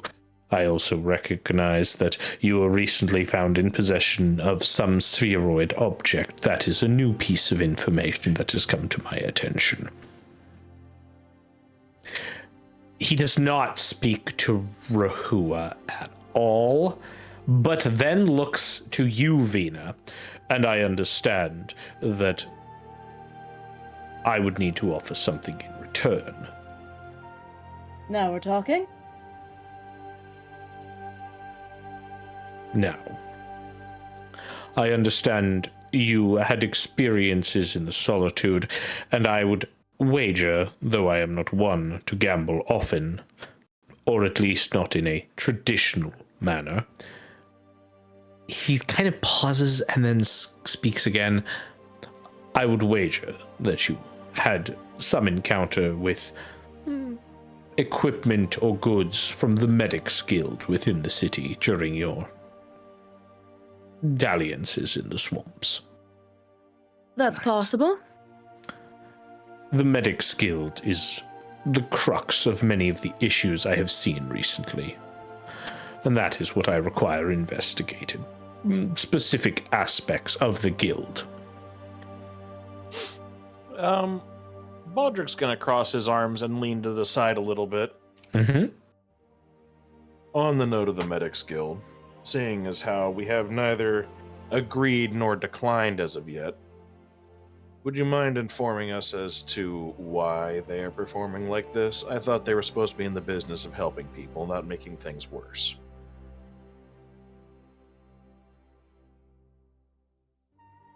So you did discover something in the swamps related to the guild? I will neither confirm nor deny that. I will say there have been inconsistencies with actions within the guild. Nothing major, but certainly recent individuals have caused some upset within the city. I do not know how far these ripples will go, but they must be dealt with. Order must be maintained here. Now, that is what I require you for. I wish you to investigate a series of individuals, specifically one family member of a noble family line within the city, who will be hosting a gathering, a soiree of sorts in the coming days. There will be many people in attendance, and I require your attendance as well to begin gauging these individuals and their current intents. Oh, well, we have a great history with parties, right, guys? An incredible one. What foul play exactly do you suspect the Medics Guild of doing? I do not know. The issue is not one of malice, it is one of inconsistencies. I do not like things that are inconsistent. I do not like sudden, chaotic change. Yeah, then you came to the right group of people. Huh. Yes. The specific individual I task you with. And he takes the glass of water and takes a sip of it. The specific individual is one Sandal Decland of the Decland family. He is a new, young noble, I should say, who is about to inherit his family after the passing of his grandfather, Caedmon. Caedmon hasn't been seen in months, health issues in their family manor. Both of Sandal's parents died, but Sandal is now making moves within the political sphere of the city. They are related to the Medics Guild. I believe he may be involved, he may not be involved in these inconsistencies. Again, that is irrelevant.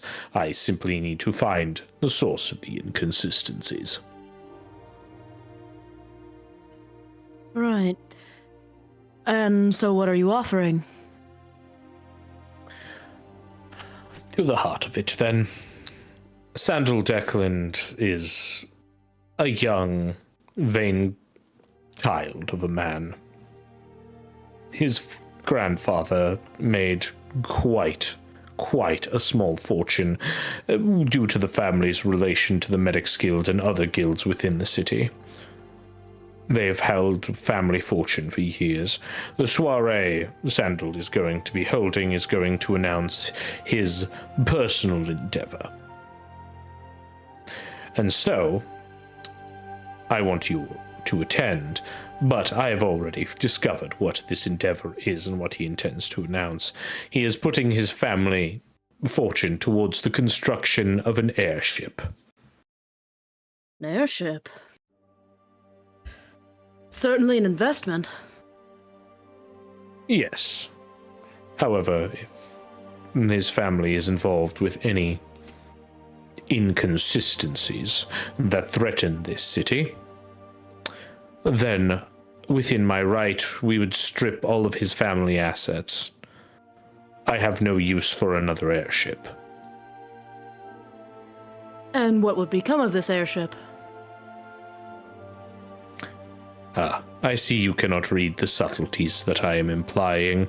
My apologies. I'm responding with my own subtlety. I want the airship. Yes, and if you do this for me, and it is within my ability, the airship will be yours. I'd like to roll perception. I want to know if that's one of his lies. Yeah, go ahead. No one, please. 27.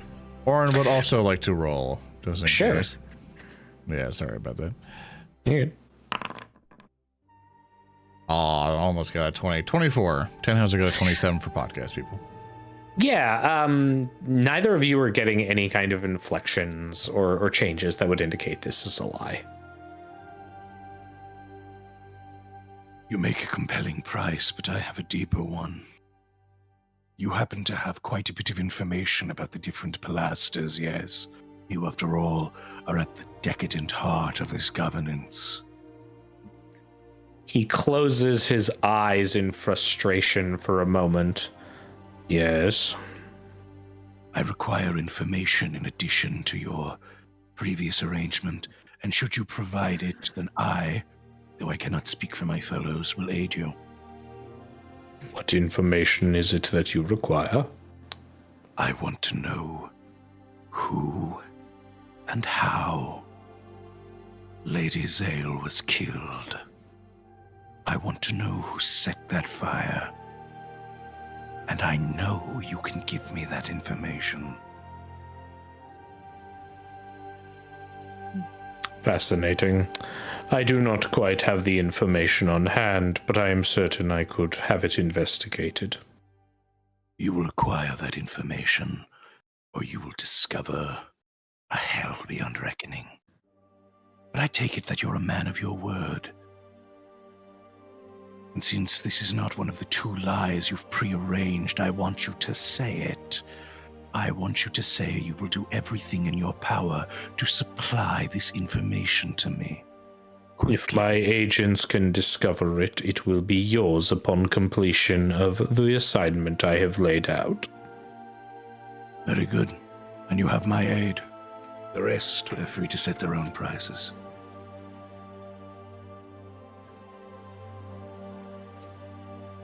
Oran will pipe Well- up and he'll go like, so for this type of job, are we just investigating? Or are you expecting more after we investigated a little bit? Normally when I hear investigation, I hear attack dog. There are certain things that I am able to do. Many of the individuals that I wish you to investigate are associated with the assembly itself. Directly attacking them cannot come from me should it require it. There are individuals who will be attending this soiree that are beyond my reach, but certainly within yours. So it's not an investigation. You want us to be agents more than anything. And I assume, want you to discover these inconsistencies. is that it though? Because there's discovering and then there's acting upon different things you need from us. Because there's a difference between a scouting team and a fort in, just being scouts or being soldiers for someone.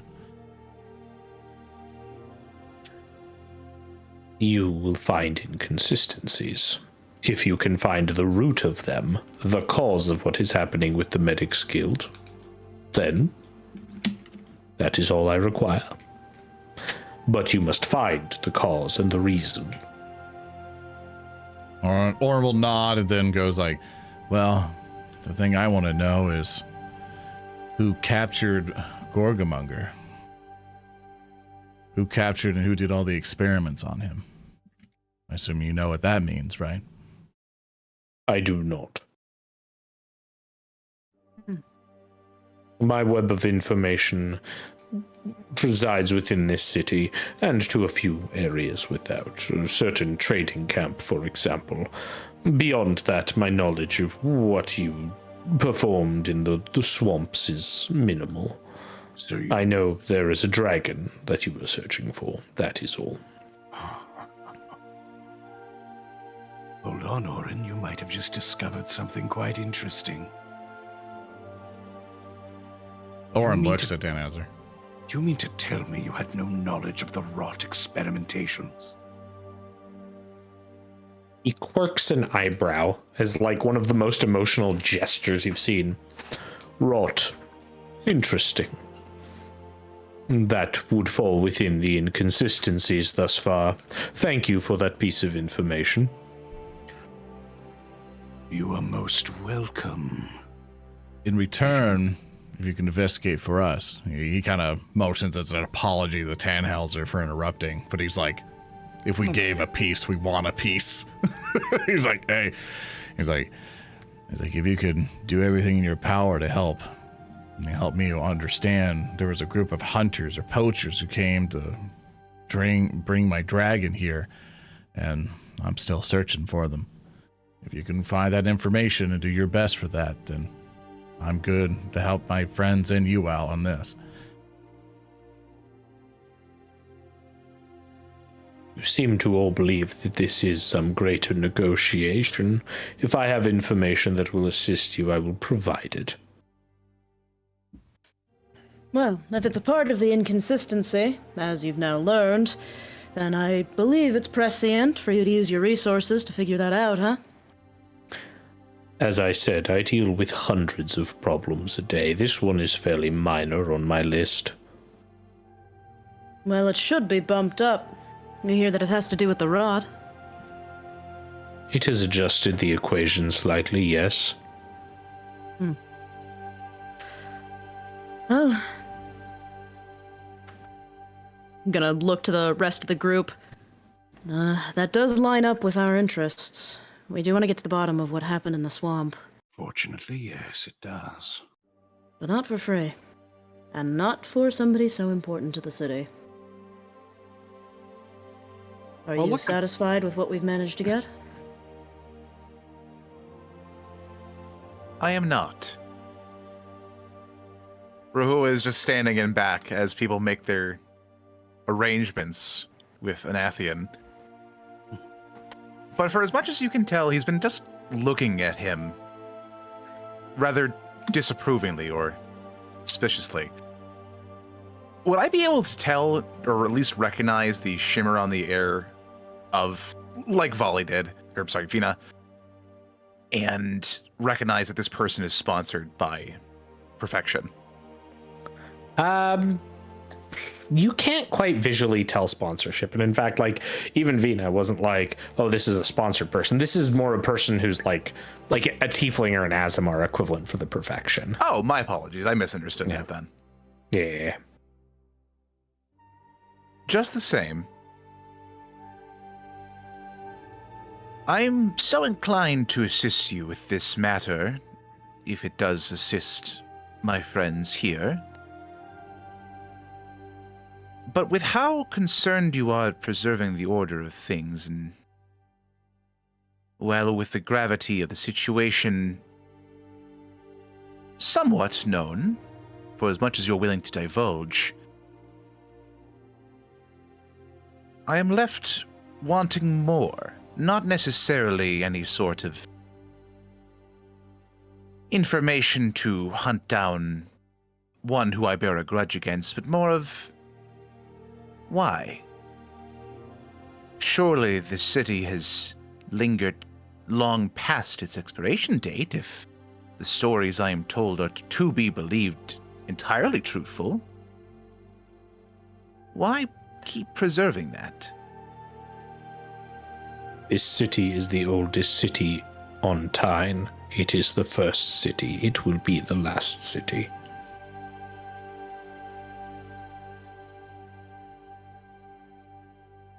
I struggle to believe that.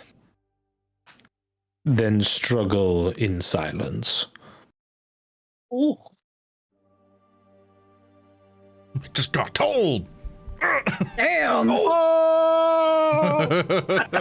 Moving this person from allies to enemies? Shitless extended. Yeah. Like, hey man, that was a pretty cool takedown. You want to take Rehua's place in the party? Hulky, you are being replaced. Gold-skinned man in, tree out. I got out the doubt. I think it's Baldric's time, unless everyone else. Good. Are we done shaking down the golden man? Baldrick's just gonna like casually continue his idea, which is just, well, speaking frankly, if you want me to try and assist in taking down something like this, sure, that works for me. You make it pretty clear that you're not terribly fond, at least I assume based on how you have carried yourself, that you are not fond of the corrupt elements of the Tyrant's Guild. If you want my help dealing with that, then sure, we can work together.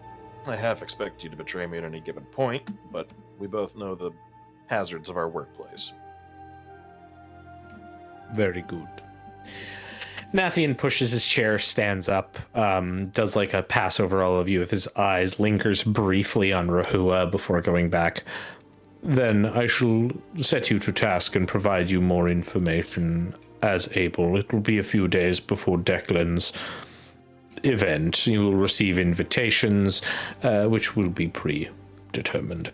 That being said, I would advise you to stop by the Apple Cart Square on your way back to your home.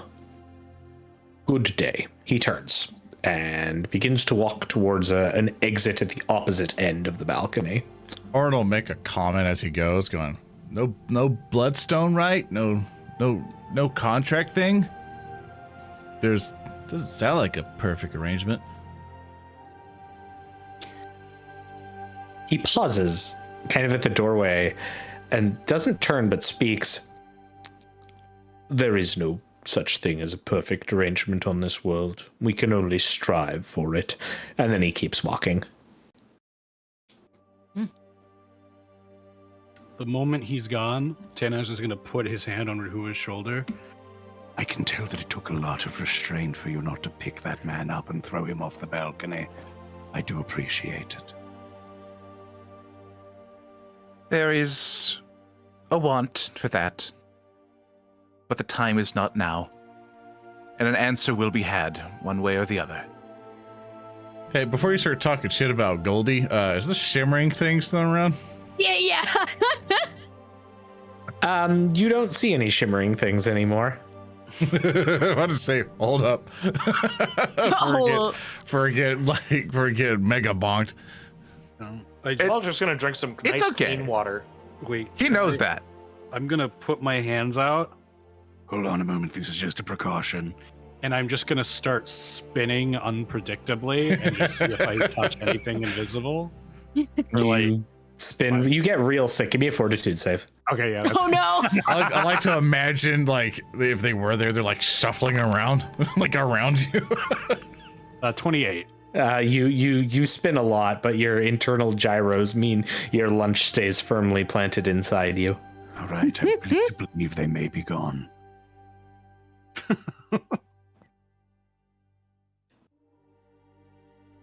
Well, this is... With that, are you going to depart here? Yes, indeed. Yeah. Okay. Where are you Why don't going? we avail ourselves of this nice clean water that we don't get down in the ponds below? Mm-hmm. Or are you gonna have some of the water? Oh yeah, that's actually a good idea. Or in Good idea. gulps. I'm gonna, for all of like any jars I might have that are empty, like old health potions we've used. And like I assume you just like take off your mask, glug glug glug glug glug glug, then fill. Yeah, I'll like unhook my hose and just let that drain into one of the side pockets for later, then back on. We're at like an establishment that offers free stuff, even though it's supposed to be a courtesy. Like, here's like 1 cup for a drink. We're all like getting pictures, water skins. Like, You've heard of free bread. Get ready for free water. Valli and Baldrick just like load up too. We cut Rehua. Do you have any of the water? I would like to do some kind of a check on this because I mean, this person's existence is anathema to my own.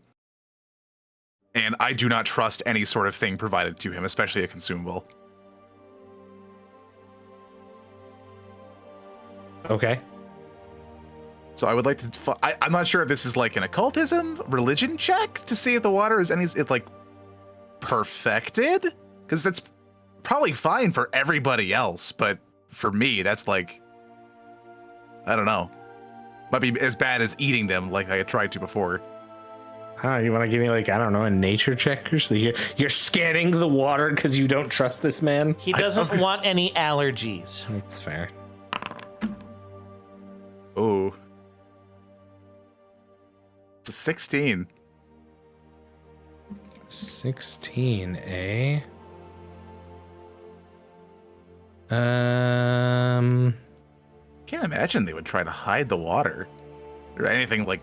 If it's just like clean water, but if it's perfectite, blessed, or I don't know. I don't know. That's like it's anathema to my like. It's water. existence. Perfectite water, geometric water spotted. It's city water. okay, that equals to 2 things. It's either so disgusting that you will puke as soon as you drink it, or it's decent. My experience in Texas has taught me this. This is fair. That's fair. All right. So where are you guys making your way after this? Apple cart. Well, we were suggested going to Apple Cart, though I imagine we'll probably stop by some deserted alleyway somewhere on the way there just to talk over what we've gone through. But that might be, that's just on the way. Yeah, if you guys want to have a... That might be next time, given our current time. Yes. Yeah. So making your way to Apple Cart then? Yeah, I we'll think go so. to the apple cart. Yeah. As you make your way towards the Apple Cart Square, which is in the Pons Plaster, in fact, quite a short distance away from Baldrick's house, you note that the square is like full of a gaggle of people. Several people.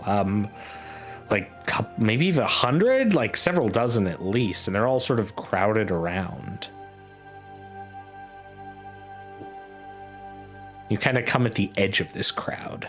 And Rehua, since you're pretty tall, and Oran, honestly, you can see over it towards that there's a raised wooden stand, like a stage of sorts, upon which is like a gibbet and a noose. And there is a member of the Tyrants Guild standing there in like decorative golden filigreed armor and plates, and several. You're realizing now as you approach, there's probably a couple dozen members of the Tyrants Guild surrounding the area. What are you doing? Well, there's a party. Let's watch.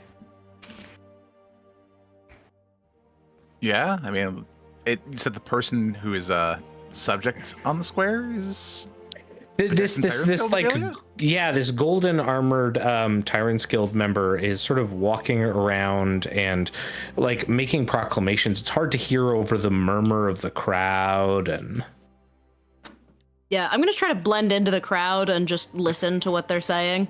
Maybe. yeah, do you wanna give me a this would be a society check to move through the crowd. Oh, society. Society. I have some skill in that. Oh, Yeah. 26. I got a 16.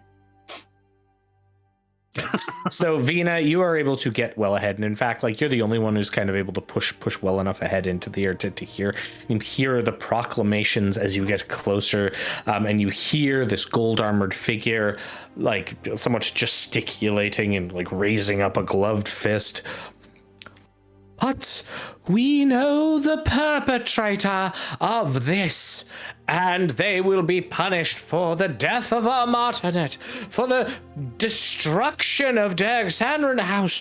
All has been laid clear, and we know. And a figure is brought out.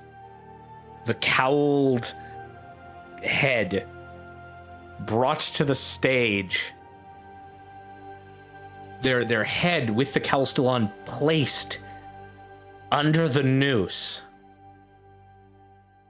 And then the gold armored figure, Valli, as you kind of get close enough to see this, removes the cowl. And you see the tiny rat folk looking around. I didn't do anything wrong! And that's where we're going to end today's session. Oh, fuck yeah. We're going to ruin this. Noble. Let's go. Oh The boy. old toilet stall noble. People don't remember in previous episodes. You saw this poor, unfortunate boy. That was the point when Zoran was like, next bit. Please, I don't like the Yeah. toilet stall noble. Next bit, Oh, streamer. He's back. He's back. Gotta He's stop. back. And Thank it's you all. all your fault. It is all the toilet stall noble's fault. He is responsible for the death of the Martinet. It's Exactly. gotta save. You know, in a way, I guess so. Fellas, we gotta save Stuart Medium. So, Oh my You. gosh. so chat, thank you all so much for coming back with us for another exciting episode of Rotgrind.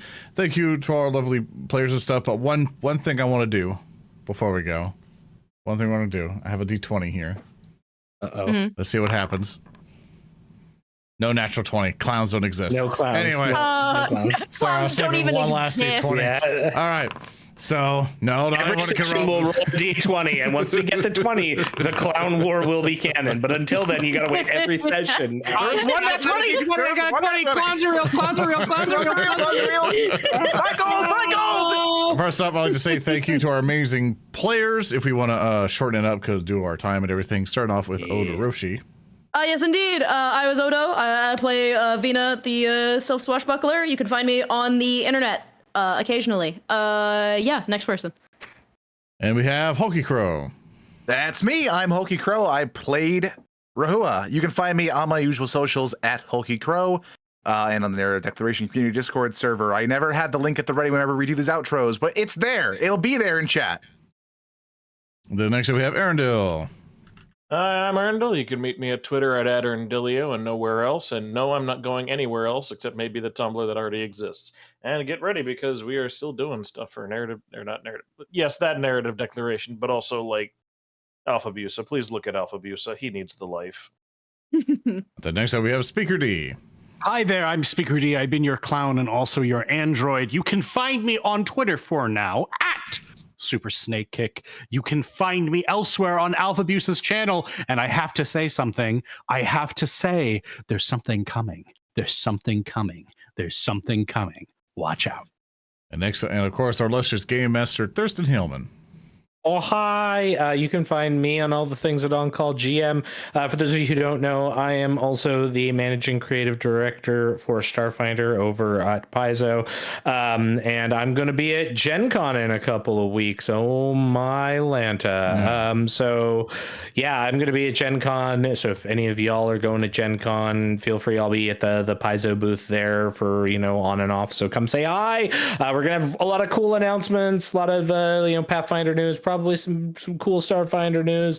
Come check it out. And if you're not there, then I don't know. I still love you, and come chat with me on the social media. Okay, bye. Check the date because this will exist for. So check the date and all that stuff. But Gen Con 2023. There you go. Bam. Yeah, let's try not to date our stuff too much. I'm ZoranTheBear. I played Oran the Stricture. Thanks so much, everyone, for watching.